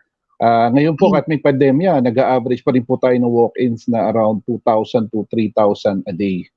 But of course, we do our best yung ating health protocols para po ma-maintain ang exposure po sa pandemya. Alam mo, Sir Delio, ang daming mga security guard na naguguluhan kasi yung kanilang mga PhilHealth hindi kino-cover pag sila ay naging COVID. Siguro, let's start out by explaining to them. Covered ba if ever magka-COVID ka while you're on work? Ano bang storya, Sir Del? Yan, ayan. Siguro simulan natin po. Ang PhilHealth po ay mas pinalakas, mas pinalawig sa pamamagitan po ng bagong batas, yung Universal Healthcare Law, which was passed last February 2019 at lumabas yung implementing rules and regulation November 2019. So ano ba pinagkaiba ng dating programa ng PhilHealth na naging universal healthcare. Una sa lahat po ng Pilipino ay automatic na covered. Pangalawa, yung dating PhilHealth may waiting period bago ka makagamit. May 3 months, 6 months, o 9 months waiting period. Ngayon po sa universal healthcare, lahat ng Pilipino here and abroad ay automatic covered. Pangalawa, immediate eligibility. Makakagamit po kaagad. Bagamat sinasabi ng batas, magandang patuloy pa rin po ang ating contribution dahil ang PhilHealth ay social insurance. Ibig sabihin, lahat po tayo ay naguhulog, damayan, at kung sakasakaling di man tayo nagkakasakit, tayo naman po ay nakakatulong sa kababayan natin masasakitin. And ang balik po niyan, pagdating ng panahon na tayo na po ay mga senior citizen na, habang buhay na po tayong member, and of course, kung kailan tayo pagdating ng panahon, mas nararamdaman natin iba't ibang sakit, dyan niyo po natin mas nakikita ang laking tulong pinansyal ng PhilHealth sa mga gastusin sa hospital. So, going now to the security guards, dahil dalawa na po yung programa ng PhilHealth, naging direct contributors na lang siya saka indirect contributors. Ibig sabihin, based sa capacity to pay. So, unahin natin yung indirect contributors. Sino-sino yung mga yan? Yan po yung mga kababayan natin na libreng binigay yung kanilang coverage, pero dahil po sa batas at ang national government po ang nagbabayad ng kanilang premium taon-taon. So sino-sino yung mga yan? Sila po yung lahat ng mga nasa listahan ng DSWD, yung mga 4Ps, listahanan, and pangalawa, yung mga senior citizens na dahil na-amyenda yung senior citizens law, automatic, meron silang coverage, and yung mga persons with disabilities. And then yung mga kababayan nating mahihirap na maaaring hindi nasama sa mga nabanggit na kategorya, kung sila pa yung magkakasakit sa hospital at na-certify, na-evaluate ng local DSWD na tunay na mahirap, sila rin po ay nabibigyan ng coverage. Then lahat po ng wala doon sila sa direct contributors. Ibig sabihin, mag-shoulder ng premium at may contribution table tayong sinusunod. So diyan po papasok yung ating mga security guards na naghahati po sa premium every month ng kanilang employers. Kapag magkakasakit sa hospital at na-certify, na-evaluate ng local DSWD na tunay na mahirap, sila rin po ay nabibigyan ng coverage. Then, lahat po ng wala doon. Hello? Hello, yun. Kala ko Yes. yung na-blanco na wala. Then, napindot ko yung kabilang Ayan na naman po, kung di nyo nakikita ang 6 na kamay sa baba ni Mike, at ngayon po, online na po. Madaling nung araw pag studio. At least meron pang tech assistant na siyang gumagawa ng lahat. Ngayon, online ngayon. Kung sino yung host. Saan ka pa? Diba? Bilis! 10 minutes. Ngayon, lahat si Mike po. Wala. Kaya close up si aware Mike. ka sa lahat ng bagay. Ayun. But yes, sir, po talaga. May tanong na sa'yo. Adjust tayo sa new normal. Opo. May tanong na sa'yo. Sabi nung ating kaibigan, actually mas maganda to, wala nang phone, wala nang tawag-tawag. Kasi yung mga kaibigan natin sa FB, talagang pwede silang mag-comment. So yung lahat ng mga nakikinig, nakasubaybay, or yung mga makakapanood ng replay na ito, kung gusto nyo pang mag-comment, i-post nyo lang doon, tapos makikita yan ni Sir DELIO. Baka meron tayong mga mababalikan na tanong, dahil every other Tuesday, kasama na natin si Sir DELIO. Yes, walang problema Brother po. LOUIE, balik ulit ang tandem namin. So, sabi dito, ni Jay Pahana from Zamboanga, Sir Mike, ask ko lang po, what PhilHealth position sa mga security agency na tumatanggap ng mga guards na walang SSS, pero nagdideduct sa kanilang SSS PhilHealth contribution? Clients paid as per contract pero agency di nagbabayad. Pwede po ba i-refund if mag-resign ang guard? Yan. Well, kung sa PhilHealth po, talagang yung mga security agencies, meron po ang PhilHealth na PhilHealth Accounts Information Management Team na siyang nagche-check sa mga security agencies. Una, kung nakarehistro ba sila at dino-double check kung ilan ba talaga yung kanilang mga guards sa roster. At kung ito po ay kulang, talagang binibill po natin sila. At kung meron po tayong napatunayan na merong violation, in fact, kaya nung tayo po ay nasa action center, pag nireklamo sa atin at nirefer ni Kuya Mike, ina-actionan po natin yan. At sila po yung nananagot dahil ang PhilHealth po ay batas, aside from penalties, ay meron din po silang kaparusahan sa revised penal code, lalong-lalo na for estafa kasi minisappropriate po nila yung pondo na para po sa benepisyo ng ating mga security guards. Fidel, yan bang Quezon City, lahat ng gwardiya na nasa loob niyan, under sa'yo? Na mababiolate ng PhilHealth? Well, ang area ko po ay Quezon City, saka po San Juan sa ngayon. Opo. Well, kahit naman po sa ibang lugar dito sa Metro Manila, dahil tayo rin naman po ay tumutulong sa public relations unit ng NCR, kaya po tayo ay allowed ngayon magbigay ng mga reklamo at mag-handle po ng mga data. Yes, pwedeng-pwede po Kuya Mike. Lalo na NCR po. So, lahat ng mga security guards na, ang dami kong nakukuha text. Alam mo, Kuya Del, simula nung in-interview ako sa GMA, itong cellphone ko, sus, Ginoo, talagang umaapoy na sa meron akong almost 500 security guards. No, it only goes to show, na this pandemic did not just hurt this kind of people, that kind of people, pati yung existing problem parang lumala.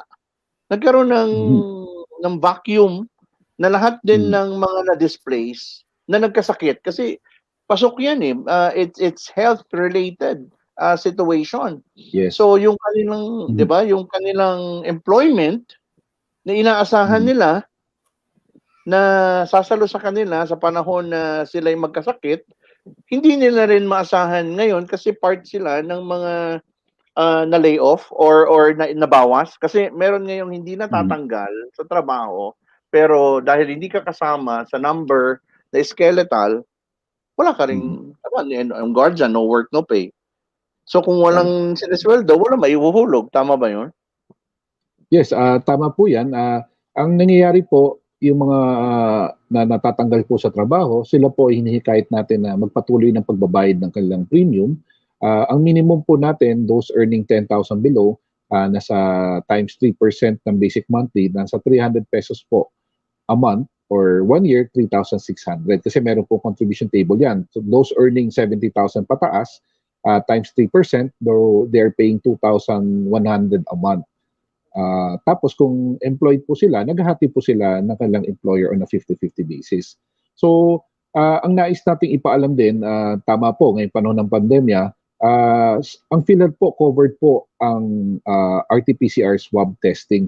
3,409 pesos po yan. And alam natin, yung mga guards ay talagang kasama din nating frontliner yan. They're also exposed. In fact, sa opisina ko po, sila po ang mga barkada ko dyan kasi sila po ang pinagtatanungan ko ng feedback. So ano na ba nangyayari? Gano'n nakarami ang mga pumupunta at paano natin i-manage at sasabihin yung mga members to observe yung mga security protocol, social distancing, to wear properly yung face mask or face shield. Sila nagsasabi at ako po ay natutuwa dahil yung mga security guards ko dito sa Local Health Insurance Office Quezon City ay napakababait, napakagalang and marami na rin po silang naibabalik na nakaiwan ng cellphone, na nakaiwan ng wallet, kaya marami rin pong nagbibigay ng commendations sa kanila. So, then, ito ba yung package na ito? Ano itong... Yes. So, yung 3,409, pag meron tayong accredited diagnostic laboratory or facility, yan po ang sagot ng PhilHealth, 3,409. At ang magandang balita po dyan, kasi pag PhilHealth member ka, you're given 90 days hospitalization benefit allowance kada taon. Na 45 days noon, exclusive sa member, another 45 days paghahatian ng qualified dependents. Etong swab testing, hindi po siya babawas doon. So kung kailangan mo mag-swab test every 2 weeks, yan po ang ating benefit package, 3,409 pesos. And then punta naman po tayo. Pag meron po tayong mga security guards na tinamaan po ng COVID at sila po ay nag-positive at dinala sa accredited private at government hospitals nationwide, pag mild pneumonia, ang coverage po natin ay 43,997. Pag moderate pneumonia naman, 143,267. Pag ang kanyang diagnosis ng doktor na final diagnosis ay severe pneumonia, 333,519 pesos. And pag critical naman po, critical pneumonia, 786,384. Ganyan po kalaki ang ating makukuwang benefit packages. When you say case rate package, opo, Sir Louie, all in na yan. Nandiyan na yung bayad sa kwarto, drugs and medicines, extra laboratories, saka portion po ng professional fee. Kaya nga po yung mga ganitong paanyaya ni Kuya Mike, napakalaga yung tamang impormasyon ang malaman ng ating mga members kasi oras na may magkasakit o may ma-ospital, every peso count. And with their PhilHealth benefits, yan po ang may enjoy natin. 786,384 ang mako-cover ng PhilHealth at ibabawas kung ang final diagnosis ng doktor ay critical pneumonia for COVID positive cases. Ito yung meron akong nakuha na nagreklamo na COVID patient son. Anak siya ng COVID patient. Tapos sinare niya doon yung early days ng COVID ito. I think mga June, July. Ina-announce niya yung cost coverage. Ano siya ang nangyari is hindi naman sila ngayon mapaalis doon sa ospital hanggat hindi sila nagbabayad ng kabuuan. At umabot siya sa parang 1.2 million yung gastos niya or 900,000. Just to recall, I'm not really sure. But nandun sa amount na yun kasi may resibo siya na pinost doon sa sa messenger niya, doon sa group chat namin. At yung simula noon, nag-umpisa sa mild pneumonia. Tapos naging moderate. Tapos naging severe. Tapos naging critical. So I think unfortunately his dad passed away. Pero ito yung naging takbo nung kanyang at yung primary concern niya, Kuya Del, is hindi nila alam saan sila kukuha ng pambayad. Sayang. Sayang. Well, yun na nga. Kaya nga, that's why it's very important, sabi ni Kuya Delio. The value of information and listening pretty well. Ako na sa ating manonood, baka may option kayo. Yung mga pinapakita po ngayon ni Bro Mike, i-screenshot nyo na po. Diba? Kung may maisip kayong tanong, itanong nyo na po habang nandiyan yung authority natin on this. Sige, yan. That's sad, Mike, na wala silang, actually, if I may rephrase that, wala silang alam or nalaman na ganyan pala ang COVID privileges, no? Or options na pwede mo makuha. Yeah. And ano ba to? Senior ba to? So, automatic member pa pala kung senior pa yung father niya. Basta member ka ng PhilHealth, Kuya Del, pasok ka nito. Oo. Yes, again, ulitin ko, lahat po ng Pilipino ay immediately makakagamit ng benefits natin. Wala na pong pagtatangi. Of course, kailangan po natin magparehistro. Kasi sinasabi, lahat ng Pilipino po ay covered. Pero syempre, kung hindi ka pa nagpaparehistro, hindi po makikita sa portal ng hospital na ito pala ay kanyang asawa o anak, kaya mahalaga rin po na mag-update tayo ng ating membership data record sa PhilHealth pag may oras po kayo. And isa rin po, tama po kayo, Sir Louie, na every peso counts. Kasi kung hindi po alam ng ating member na, bawa yan, ang initial diagnosis, Kuya Mike, is mild nung pinasok. Yeah. Tapos, ang final diagnosis, critical. So, doon po sa apat na package, ang ibabawas po dapat ay yung final diagnosis ng doktor. So, dapat ang binawas sa total bill, 786,384. Kung umabot ng 1.2 million yon, so dapat na less po ang PhilHealth na benefits. Tapos yung matitira, yun po ang sunod na maaaring i-shoulder ng HMO. At kung siya po ay senior citizen, dapat na ikaltas din po muna yon. And pag wala po, talagang yan ang magiging out of pocket. Kasi I'd like to emphasize na yung sa professional fees ng doctors, dun sa ating amount na yan, naglalaro lang sa 30 to 40%, hindi pa rin po lahat. Kaya maaaring magkaroon ng out of pocket sa doctors, kaya ang maganda po sa simula pa lang, magkalinawan po kayo, magkano ba ang professional fee ng doctor, and then kasi ang PhilHealth po ay benefits nyo bilang isang miyembro. So ilaban nyo po na sana maibigay ang benefits nyo, maibawas. Then saka po tayo humingi ng discount. Kasi ang discount po, discretion na po ng doktor yan. So mali rin po yung ibang sumbong sa atin na ay discounted na ho yan.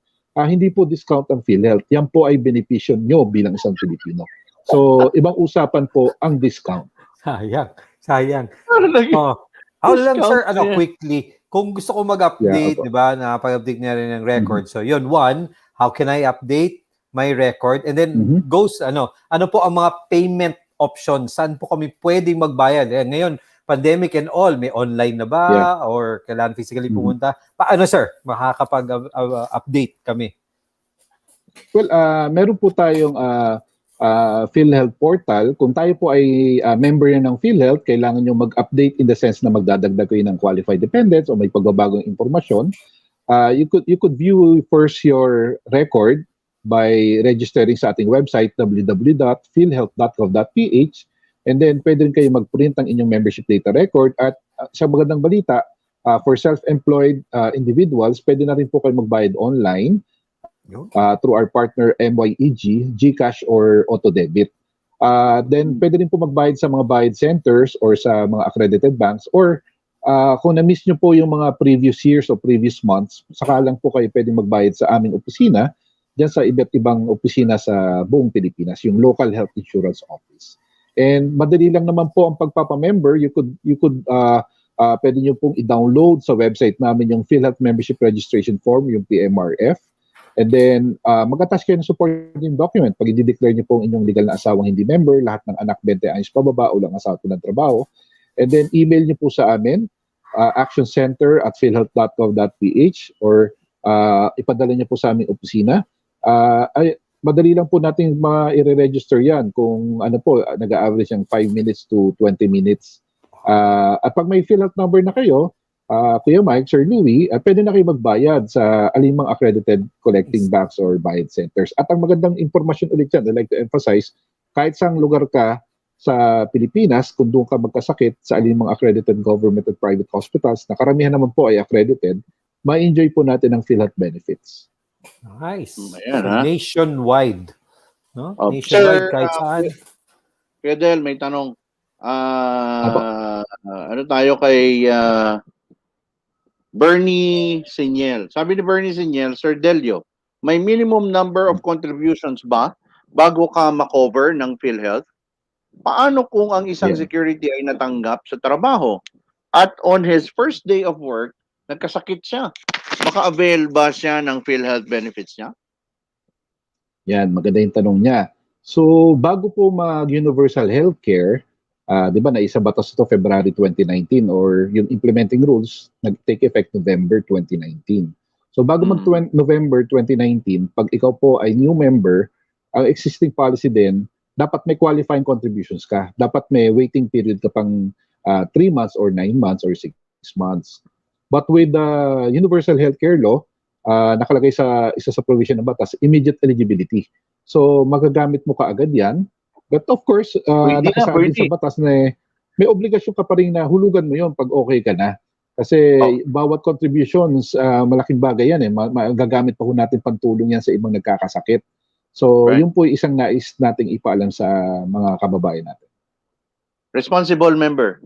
Kaya kailangan maging responsible member ka. Hindi porkit natulungan ka na, hindi ka na magulog. Natulungan ka na nga in advance. Ngayon, obligasyon mo naman na tuloy-tuloyin lang yung dapat na obligasyon mo. Tulong-tulong Pilipino. Nakikinig si Attorney JP Lopez at dahil nakikinig siya, pwede na tayong makasuhan. Si Attorney JP Lopez na Chief Legal Officer ng DIWA Partylist. Yan, nakaantabay na sa kabilang side ng nakikinig siya. Isasama yan doon sa bagong batas na ipinasa, na isinulong ng DIWA Partylist. Yan, ha? Yung House Bill 8373. Tama ba ako? 8373 ba, Attorney JP? Panad na lang yung head pag nakalimutan ko. Ang daming batas na tumatakbo sa isip ko. Dapat si Sir JP, Tuesday group din, di ba?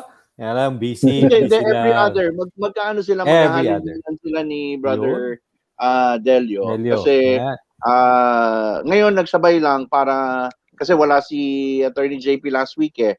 So, next week wala. So, Kuya Del, next week ulit tayo. Tapos, every other week na from that. Para, bumibuelo lang itong mga to, itong mga nagtatanong. Ngayon lang to, iilan lang to, pero dadami to ng dadami. Kasi yung dami naghanap sa iyo. Sabi, ano sabi ni, thank you, Sir Mike, Sir Louie, for guesting DELIO ASERON in your program. Lalo na ngayon, ang daming tanong tungkol sa benepisyo na nagbibigay ng PhilHealth. May snappy salute to the trio warriors of Masang Pilipino. Ayan, tignan mo. So, ano pa lang to? First salvo, ha? Brother Yeah, Del, oo. pinabati ka ng Brosa Plad, sinahanap ka. Lalaki ang fan base mo dito, sir. Actually, mas malaki yung fan base ni Sir DELIO. All over the networks, GMA, ABS-CBN, TV5, Yes. lahat nandun na siya eh. And So, internet pa ngayon. well, Nako, all over the world. Marami nakakamiss sa kanya kasi Yes. matagal nang nawala. Opo. So sabi ni Yes. Alam niyo po Bernie, yung Sir DELIO, may minimum contributions ba bago? Hindi, nabanggit ko na yan kanina. So ayan. may follow-up Nabanggit na po, questions, Jay, ng Zamboanga. Sir Mike, another Sige po. question po. Is it legal and safe for the guards to ask the agency? Last question ko na to, Attorney JP. Sir Mike, another question po. Is it legal and safe for the guards to ask the agency receipt monthly if their contribution is remitted consistently for monitoring purpose? Purposes. I think that's the question. Yeah. Yeah. The responsibility nila. sa PhilHealth po, Kasi, Sa PhilHealth po, karapatan niyo pong mag-verify. Kung hindi po doon sa employer, pwede po sa aming tanggapan sa PhilHealth. Meron po tayong hotline, 02-8441-7442. Pwede kayong mag-email, actioncenter@philhealth.gov.ph, or yung kalulunsad lang namin na member portal. Kung alam mo ang iyong PhilHealth number, mag-register na po kayo sa aming website, tapos punta kayo dun sa member portal, and then pwede nyo pong makita yung inyong record at pwede rin po kayong mag-check ng hulog nyo. Kaya yan po yung isang paraan para ma-empower natin ating mga kababayan, lalong-lalo doon sa mga kaibigan natin mga sa security industry. Isa sa mga inaksyonan namin ni Kuya Mike nung araw, na-report din sa amin na meron pong security guards na nanganakamisis. Tuwan-tuwa siya kasi binigyan pa siya ng 15,000 pesos pero utang yun, hulugan niya. Then nung binerify po natin, nagreklamo sa atin, nakita natin na hindi pala naghuhulog. Kaya malaki po ang risk niyan sa employers kasi may penalty po yan, and kada taon na hindi mo hinuhulugan, talagang makakasuhan po kayo. So isang warning po yan na we have to be responsible. At yung pondong hinuhulog nyo, yan po yung pinapangalagaan ng PhilHealth, yan po ang ina-assure natin. And mararamdaman nyo naman po yan oras na kayo magkasakit o ma-ospital. Bagamat ayaw natin na magkasakit tayo o ma-ospital, but that's the reality, lalong-lalo na panahon ng pandemic. Wala pong pinipili yan, bata, matanda, mayaman, mahirap. Pag tinamaan po tayo ng COVID, talagang every peso counts para po sa ating mga gastusin sa hospital. so yan, bumabati na sila from Cebu. Yan, Samuel Montuerto, sino ba? Freddy Olis from RPSPU 7 Cebu. Meron din sa RPSPU Region 8. Oh, ayan, watching from Samar. So, sabi rin ni Noli Areta, good evening po sir, watching from RPSPU Lapu-Lapu City. God bless. Tapos meron din tayo sa lugar ni si Marlon Avancena, watching from Santo Domingo, Quezon City. Yeah. Sabi ni Jonas Sarcon, good evening sir, God bless. At Alan Ablasa, Eric Lapinig, yan at Sandro Tandugon, again RPSPU 7, ayan, para sa ito, Sir Del. Ay daw. Ayan. Oo. Si Ate Sunshine. Hi, Ate Sunshine. It's nice to be back. Again, katandem ko ulit si Kuya Mike saka si Sir Louie, Public Service. Dito po sa Anghel de la Guardia, talagang, sabi nga ni Kuya Mike, marami ho talaga nakakaalala sa akin. Alam nyo bakit? Kasi naalala nila yung mga pinagsasabi ko, oras na sila po yung nagkasakit at na ospital at nagpapatulong na sa inyong lingkod. And tayo naman po ay tutulong sa oras ng kagipitan to the best of our abilities. Kasi yan po ang ating ma-assure sa publiko. Taas noo pa rin po ang pagsiservisyo ng PhilHealth. Lahat po ng frontliners namin ay ready to serve all our members. Kuya Del, this is the first salvo of our partnership again with PhilHealth. And please invite them every other Tuesday para po sa ating palatuntunan at ano ang kailangan nilang gawin para ma-maximize nila ang pagkakataon na nakakasama si Kuya Delio ASERON. Go ahead, sir. Yes, And your well, again, maraming salamat kay Mike and Sir Louie sa pagkakataong makasama ko sa programa ito. Alam niyo po, dito Anghel de la Guardia, isa lang po layunin natin. Matulungan yung mga security guards natin. Itong benepisyo nyo po sa PhilHealth ay napakahalaga. Magandang maintindihan nyo at malaman nyo. And again, please tune in, lalong-lalo na every other Tuesday. Lahat po ng tanong nyo about PhilHealth or kung kayo po ay merong reklamo, pwede nyo pong idulog sa inyong lingkod at yan po ay siguradong actionan natin. Again, maraming salamat po sa inyong oras and more power kay Mike, Sir Louie sa programa nyo and it's nice to be back. Usaping PhilHealth po tayo every other Tuesday po sa inyong programa. Maraming salamat. Pero next Tuesday, makakasama ka namin. Next Yes, Tuesday, no problem. yeah. So, from this Tuesday, ngayong gabi, ngayon mapanood nyo ito, hanggat paulit-ulit, hanggat di dumarating yung next Tuesday sa mga nasa YouTube, mga nasa Mike Laguar, sa mga social media channels na mapapanood nyo ito, at mga groups, o lahat ng Guardia, pasok nyo na lahat ng tanong nyo. Next Tuesday, makakasama natin si Brother Delio, Kuya Delio ASERON. At sir, sino ba talaga ang kuya sa inyong dalawa? Ikaw ba, Sir Michael? Well, siguro, alam nyo, nung araw si Ate Sansen po, kasubdivision ko. Nakilala ko si Kuya Mike, hindi po Laguardia pa ang nickname niya, Sir Louie. Alam nyo anong nickname niya? Nung 150 pounds ago, yan po ay si Kimpi De Leon sa aming BF Home Subdivision sa Quezon City. Yun pala. So yan, habang nakita ko yung Mike, nagkaalaman na, nagsimula sa pagiging kuya hanggang sa laglagan. Aminin ko na, ako ang black and white ang buhok. So, pero sa pagkakataong ito, ang kuya dito, si Louie. Kaya kung sino yung hindi namin tinatawag na kuya, so talaga yung pinaka-kuya. Sir Del, Kuya Del, yes, see you sir. next week. Tuesday, mag-ipon tayo ng mga tanong at maraming salamat. It's always nice to see you and in good spirits, in good health, and still looking sexy. Basketball player yan. Si Kuya Del. Blue Eagle yan. nung araw po yun, nung araw. Pero gabi na ngayon eh. Thank you, Kuya Del from PhilHealth. Thank you very much. Thank you very much. Again, salamat po. Magandang gabi po. Yan, si Kuya Delio ASERON ng PhilHealth. At siyempre, ngayon, yan ang ating partnership for quite a long time. And this partnership is now back. At maraming concern ng mga tao regarding PhilHealth.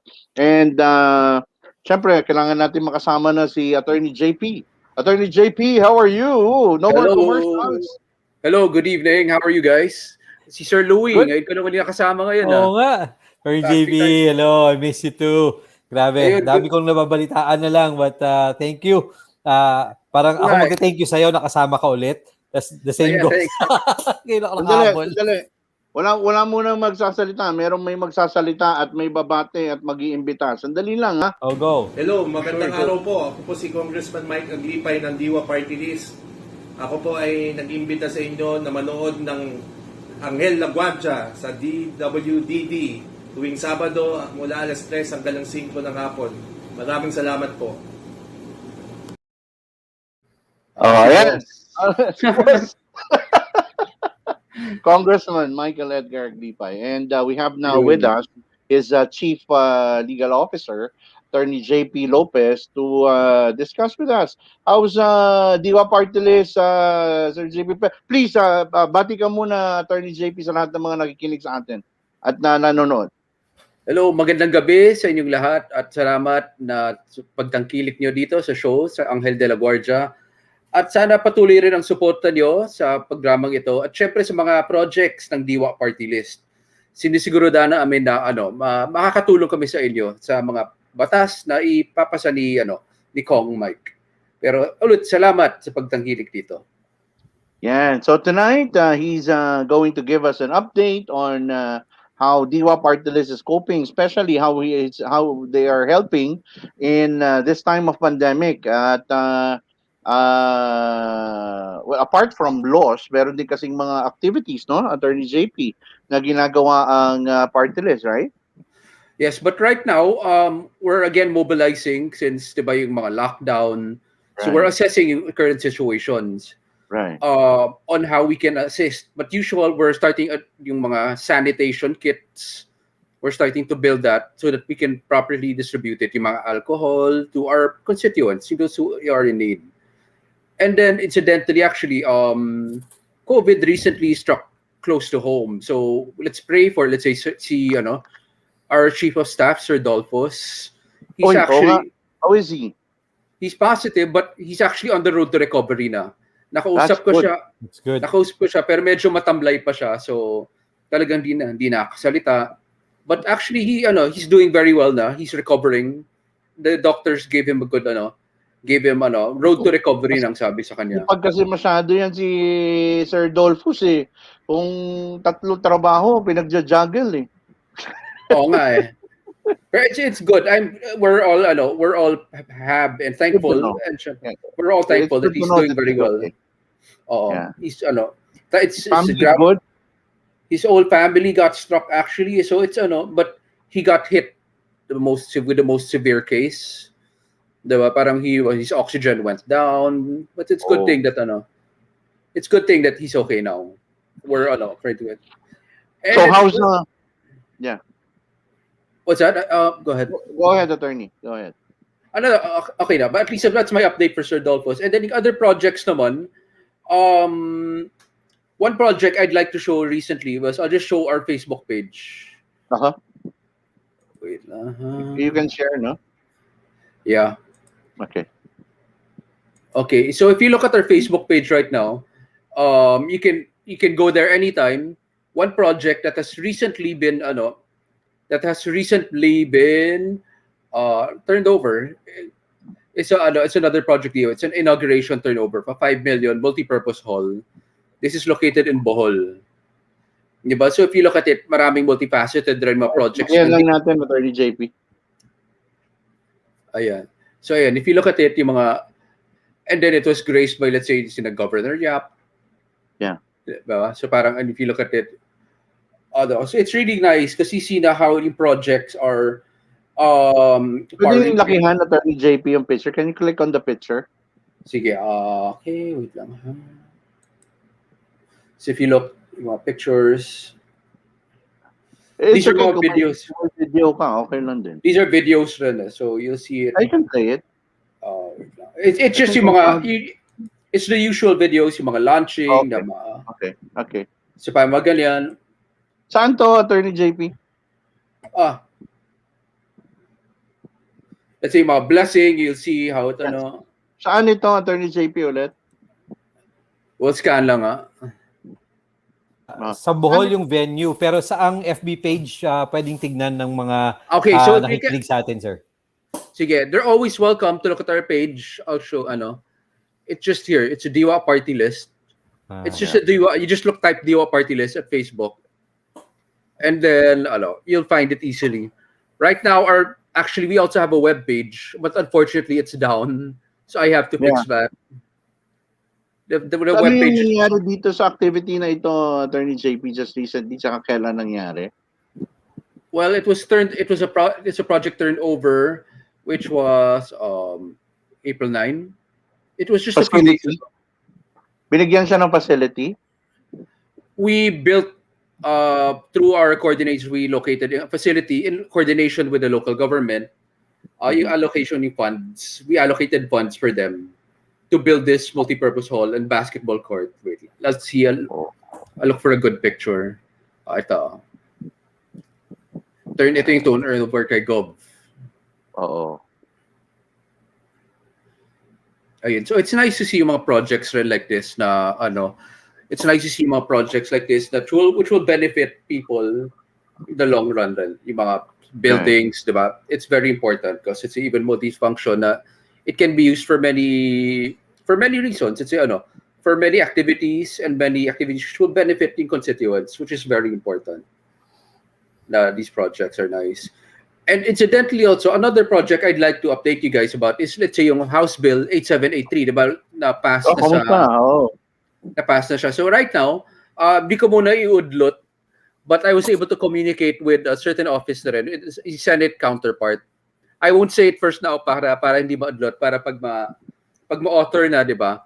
Maybe we can invite yung other legis officer dong how it goes for this bill, which is very significant for our industry, the Right. security industry. So Attorney 878. JP, please feel free to pull in anyone na may kinalaman dyan from the side of Congress Yes. na you wish to join us dito sa programa. Yeah. So in fact, I would like to invite later on once ma-author na once masulat na yung Senate version para at least rin, 'di ba? Makita natin na hopefully na this will become a law before the 18th Congress ends, 'di ba? So Sana. we're banking on that talaga. The Senate picks this up. And actually office already promised, but I won't preempt that office right now. Because that's a teaser. Kumbaga parang teaser siya na may office na that will pick it up, and they said they would author, which is good. I'm excited for that rin, to see this as a possible law which will pass, which will be under Kong Mike's belt, it's also something to be proud of, especially I think all of us here contributed something to make this a reality. Should benefit everyone. So this is very nice at napakaraming magagandang mga bagay na nangyayari despite the fact that we are under COVID lockdown.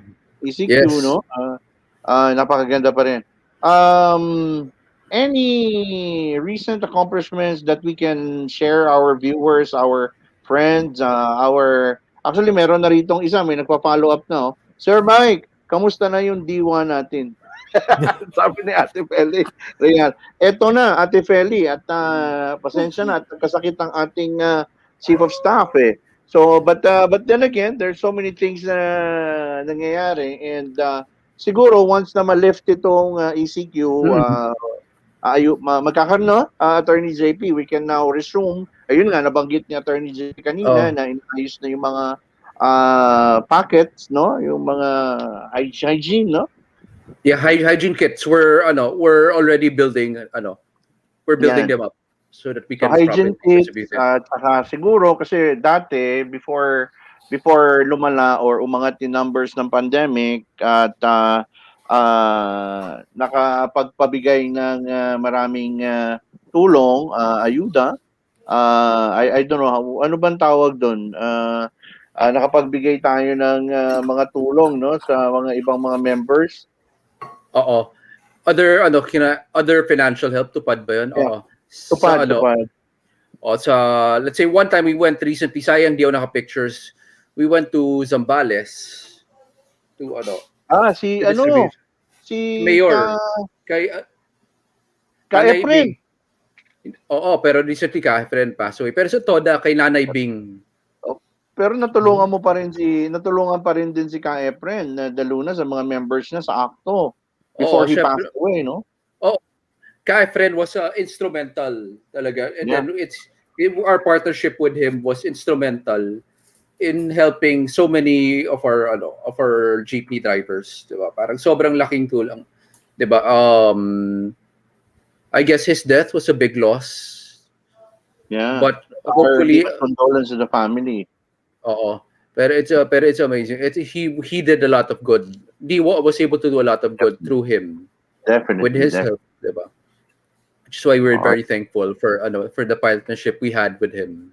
Another good man taken by COVID. Wow. Actually, hindi COVID, it was attack ba? Stroke? I don't. Stroke. We really don't know, but but it's really another good man taken in the days of pandemic. Yes. And then it's really makes you really realize. Kasi di ba, Attorney JP, dahil na-overwhelm yung mga facilities, may mga cases na hindi naman COVID-related, pero dahil hindi ma-accommodate ng mga hospitals, di ba there had been some cases na ibang kaso, pero na, I think it's hard, no? It's really hard considering that our health facilities are definitely overwhelmed with the many cases that are that are prevalent these days. I think which is why good it's that they came up with guidelines on when to take the patients, when to take the patients to if home care is proper. But there are instances, I think it's good that they're starting to set this up to at least lessen the strain on our hospital system. And if you look, it's really tragic, like you said, on how many people would have survived had there been a bed available for them, be it COVID or not, Para maraming instances talaga where that unfortunately happens. It's sad. Hopefully,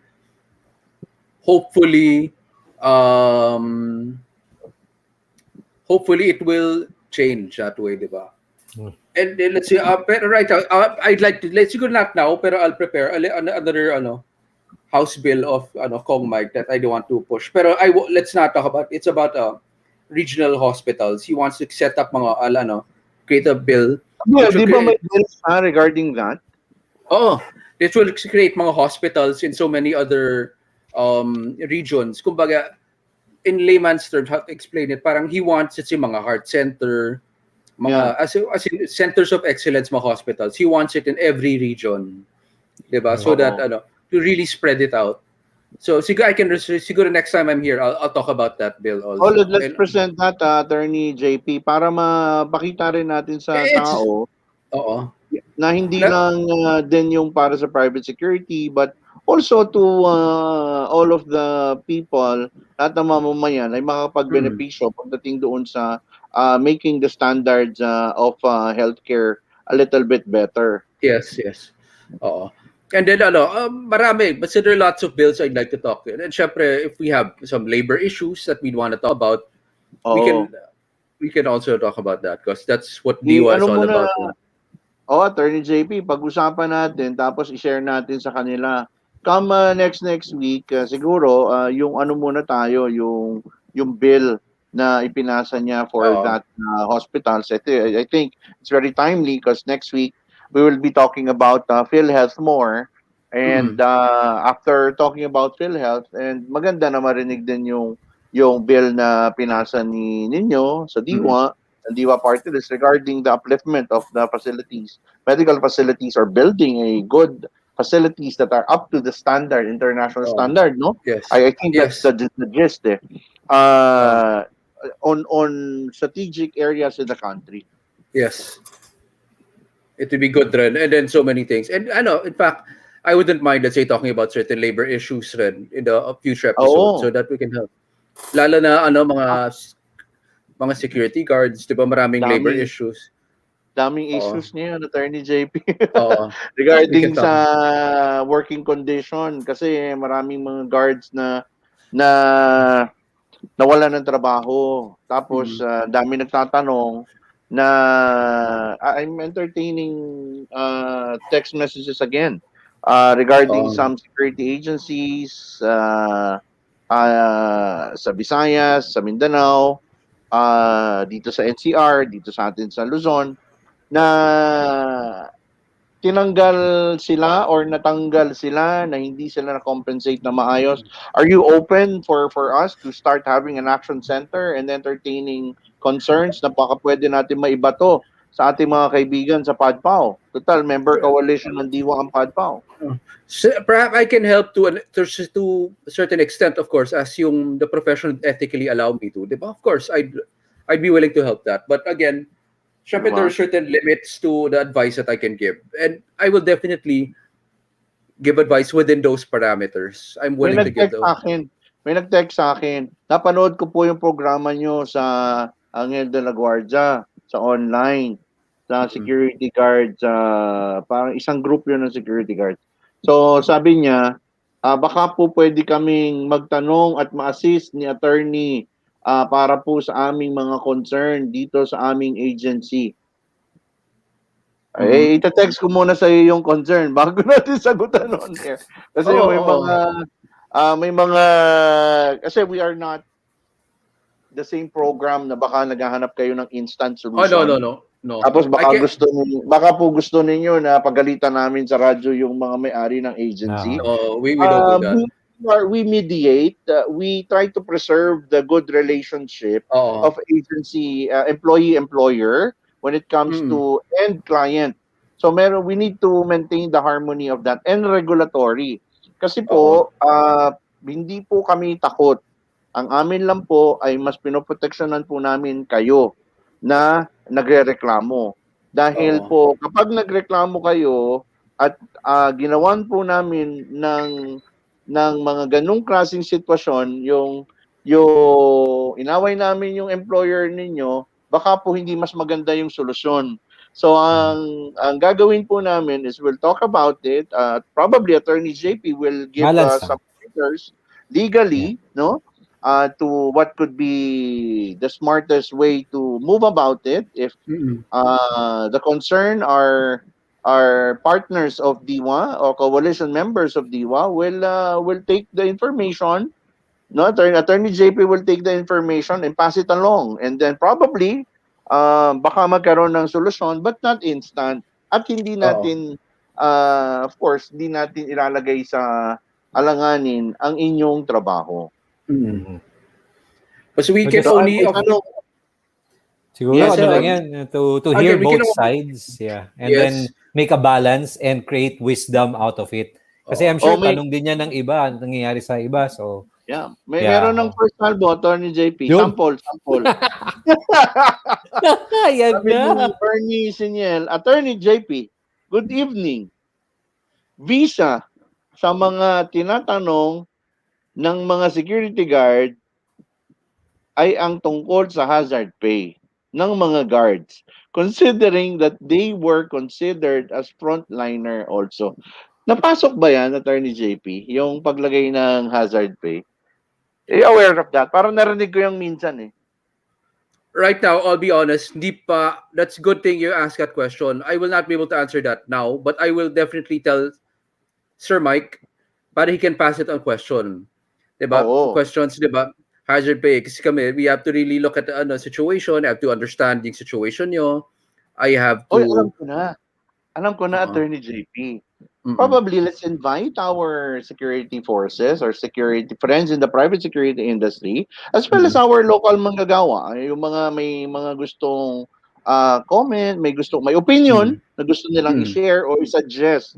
And most probably Attorney JP, with the indulgence of Attorney JP, he will take in all of the recommendations and suggestions, and will probably bring it in, no? Baka lalo na tulad niya, no? Hazard pay. Parang pwede yun na mabanggit nga natin. And then we'll try to see if it's adopted. At least na naiipon natin ang mga thoughts, ang mga opinion, mga suggestion ng ating mga manggagawa. Yeah. Okay ba yun sa'yo, Attorney J? Yeah.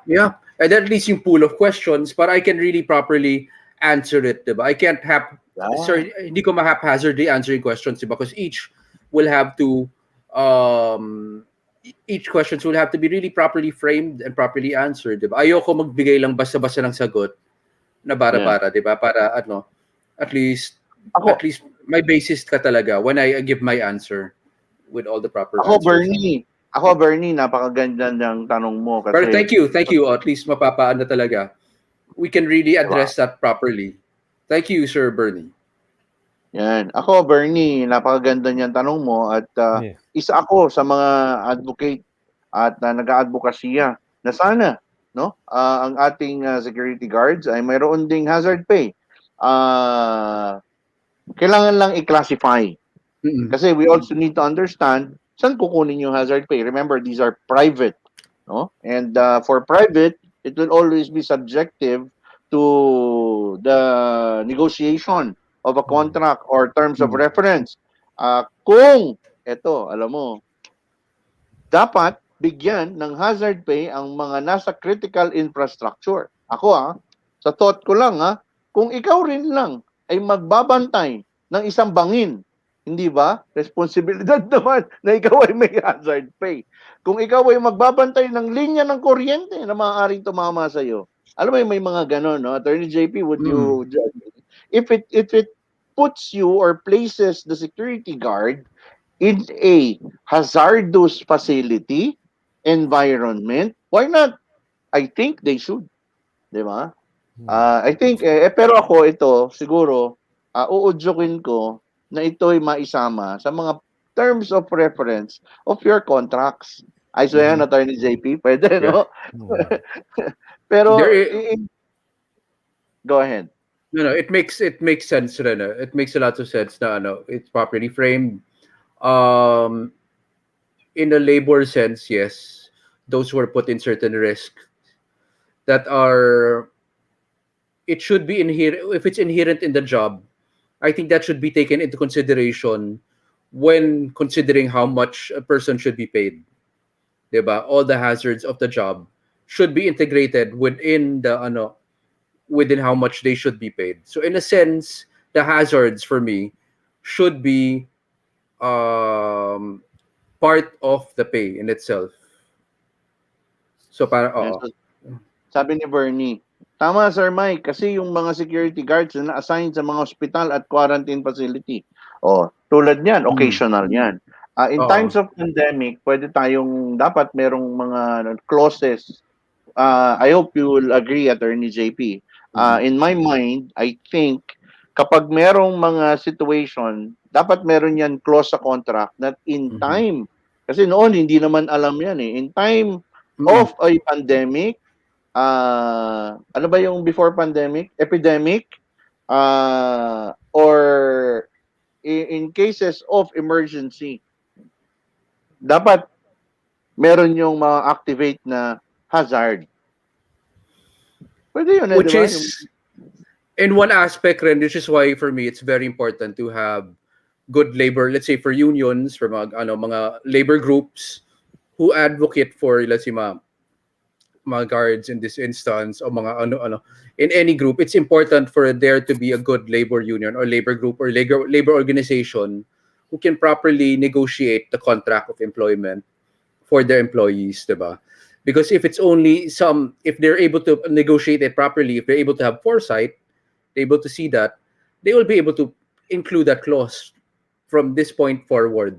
It's a good point nga na, it's a good point to seeing that once they see that,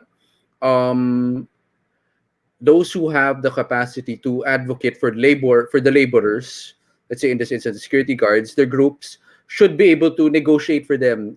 This should be part of the contract, diba?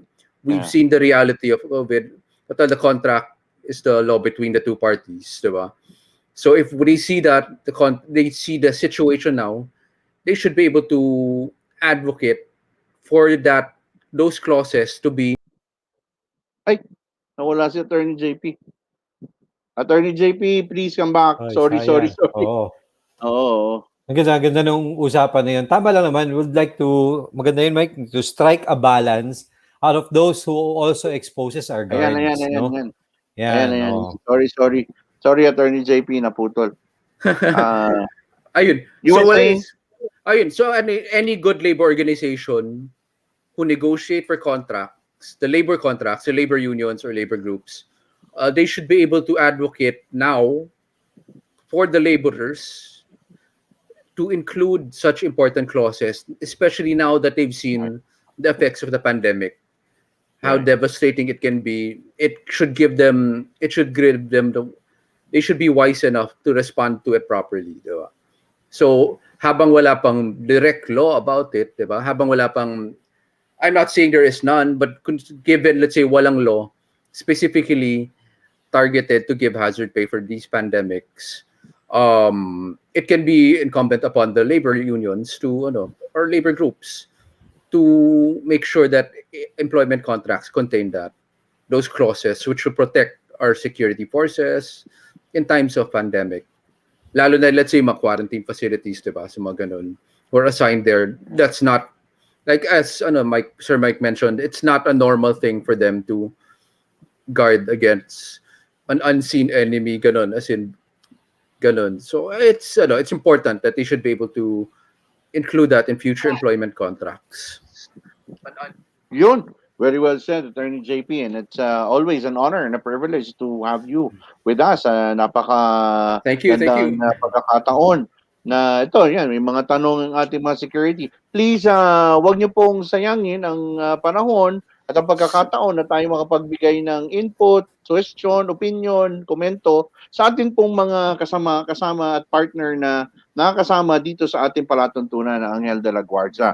Remember, every other Tuesday, kasama po natin si Attorney JP Lopez, the Chief Legal Officer of DIWA PARTYLIST, and he can entertain any questions you may have after presenting the accomplishments of DIWA PARTYLIST.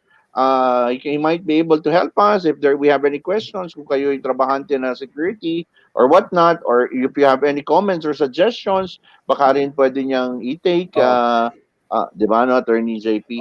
What they can do probably is they can ask the questions in advance kay Sir Mike para ipupool ni Sir Mike mga questions, and then he can give it to me para at least, ito yung mga questions natin, ito yung masasagot ko.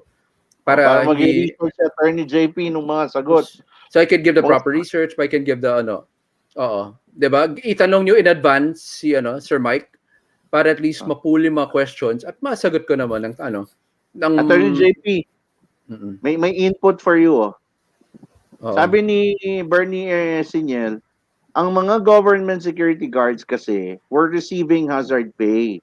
At nabanggit ni President Duterte na lahat ng frontliners will be given a hazard pay din and security guard kasi were considered as frontliner employees. Thanks for the tip, Bernie. It's an insight. We can verify. We'll see. Ayun, good. So again, so I will be able to answer properly. So pull forward Sir Mike. Can forward the questions, but I can really give the proper answer. And then para matulungan talaga kayo sa mga queries niyo. Attorney JP, please invite them the week after next doon sa ating time together dito sa ating palatuntunan, and your parting message. Ayun, sige. So again, I'll be with Sir Mike and Sir Louie every other week, every Tuesday. Hopefully, I'll be able to help anyone to their queries na masasagot ko ng tama. And then, again, thank you for supporting DIWA, and we will always aim to serve everyone to the very best that we can.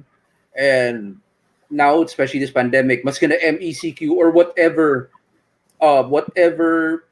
quarantine stage we enter into, everyone just remember to take precaution. You wear your mask, wear your face shield whenever you're in public, and once you have the time to get the vaccine, take it. Whatever vaccine you're gonna get, that's what they say nga, yung ginagasgas ngayon na statement, the best vaccine is the one you're getting. I can't say that enough. And then just everyone stay safe, follow the protocols, and I pray that everyone gets through this pandemic. Thank you, Attorney JP, for joining us, and again, thank you for DIWA Party's brother Louie. Yeah, thank you, Attorney JP. Grabe, daming insights, and I'm sure if this becomes regular, expect nyo po, maraming magka-flood, maraming pipila, and we'll start inviting people because a lot of people, I'm sure, ay hindi lang informed. But dapat every week, Brother Louie. Dapat every week si DIWA. Kaso we need to collate everything. We need to have time para it's not every day that so mas maganda na nakokolate para napag-aaralan yung mga dapat i-share natin sa taong bayan through DIWA. No, kasi and let's say I can give this thematic, let's say based on the questions, my common theme, I can making a proper presentation and proper content for it para at least mas ma-illustrate yung mga instances. Nice. So every other week, next week we'll see Attorney JP again, and we'll throw you the information pag maraming concern. I know mukhang babahain ito. Sabi na ni Iran's Lifarage, wala naman kami hazard pay, sir. Yun, so we can so we'll look at the proper remedies on how we can address yung mga issues na let's say issues with hazard pay. Maybe that's you can look at that. Okay. Thank you, Attorney JP, and thank you for having me. I'll see you guys. Thank you, Attorney JP. Bye-bye. Thank you, Attorney JP. Always. Thank you. Yeah. Okay. So in behalf of Congressman Michael Edgar Dipay, yan po si Chief Legal Officer Attorney JP Lopez of DIWA Party List. At yun, maraming inputs, maraming partner as Yes. always, dahil napakasiksik ng ating programa at napakaganda ng ating mga naging impormasyon sa araw na ito, napakaganda ng naging takbo ng ating palatuntunan. Nagpapasalamat ako kay Police Brigadier General ILDEBRANDI USANA, Chief Public Information Office. Nagpapasalamat tayo kay Brother DELIO ASERON na makakasama natin next week. And Attorney JP Lopez of DIWA Party List, which also every other week. So PhilHealth every other week, DIWA Party List every other week. Then we have our Philippine National Police na hindi lang sila makapag forward ngayon dahil busy sila. Pero okay lang yan, hindi tayo titigil. Tulad nga na sinabi ni Sir Usana, hindi tayo titigil, no? Next week, makakasama naman natin ang Basta PSPG Trustworthy Program. Yan, partner. At please, every Tuesday or every day when you see a comment or you give us a comment on the Guardia News Online, mag-message kayo doon ng concerns ninyo at anong gusto nyo pag-usapan natin at ano ang mga tanong ninyo sa usual guests and partners natin para naman ma-entertain natin. So every Thursday, lahat ng mga protection agents, protection officers, mga security officers, may concern kayo, i-share nyo lang doon at baka matulungan tayo ni Major Jack Cases, no? Yes. At may i-share Or nyo sa atin. Lieutenant. Yeah. Tapos every Tuesdays, other Tuesdays, PhilHealth and DIWA Party List and the local police stations. Okay, partner. Thank you. Your parting message? Yeah, so maraming salamat. Again, sa lahat na naging guest, it's a jam-packed show full of information. Salamat that you stayed on for 2 hours. At sa mga questions ninyo, maging interactive po lagi. And always tune in sa ating programa Tuesdays. Yan, every other Tuesday may kakaiba. No? So it's either DIWA Party List or our PhilHealth. Basta they're always there. At syempre kung may message from our PNP, share natin dyan. But every Thursday, nandyan din po kami. Same time, pareho po, 8 to 10. Ayan, so Louie Domingo po, the Emergency Management Center, nagsasabing, mahirap ang buhay, basta siguraduhin, huwag kang mawalan ng panlasa. Ayan, bro Mike! Ako, mahirap ang buhay. Siguraduhin, hindi ka mawalan ng tinapay. Yan, pan-testing mo yung tinapay. Pag nawala ka ng panlasa, medyo duda. Bueno, tulad po ng lahat ng kwentuhan o usapan, tayo yung palaging may umpisa at may katapusan. Naway marami po tayong napulot na aral at magagandang halimbawa at istorya na magsisilbing at ang gabay sa atin sa lahat ng hamon sa buhay. Pag tama ang kaalaman, tiyak ang kaligtasan at kapayapaan ng bawat mamamayan. Ito po ang inyong lingkod, nagpapaalam at nag-aayaya na sa susunod na broadcast po natin muli mula alas 8 hanggang alas 10 ng gabi, dito pa rin sa La Guardia News Online FB page at sa parehong himpilan ng DWDD 1134 kHz Armed Forces Radio. AM band every Saturday from 3 to 5 p.m. at social media accounts Mike LaGuardia DATUIN, Anghel de la Guardia and LaGuardia News, and Michael DATUIN YouTube channel. Ito po muli ang inyong lingkod, kasama po si Brother Louie Domingo. Bago niya, nagpapasalamat po muna kami sa lahat ng mga usual supporters ng ating programa at listeners. Retired Police Brigadier General, Police Director General Edgar Aglipay, Marinette Yan Aglipay, Teresita Castro Yan, Congressman Michael Edgar Aglipay, Ginger Rosales Aglipay, USEC Emily Aglipay Villar, DOJ, and her husband, Secretary Mark Villar, Ma'am Ella Aglipay Delio, Brigadier General Emiliano Templo. Our condolence po the loss of Brigadier General Emiliano Templo and Templo family sa pagpanaw po ng ating napakabait na kabiyak ni Brigadier General Emiliano Templo, Mildred Ortega Templo. The great Mildred Ortega Templo. Siya po yung singer nung 60s, no? Of course, President Mon Bergado of Padpao, Juanito and Ophel Lua of JSL Security Group, Colonel Rodrigo Bonifacio of PBA Utopia Security, June De La Cruz, Martin Aguda, Secretary Rafi Alunan, AXTAP, Aspire, SRMS, SESMAP, ADLAC, Guardia WBG, Valenzuela and Rizal PNP Press Corps, Taytay Municipal Station, headed by Lieutenant Colonel Rodel Bano, Chief of Police, and the Advisory Council, headed by Pastor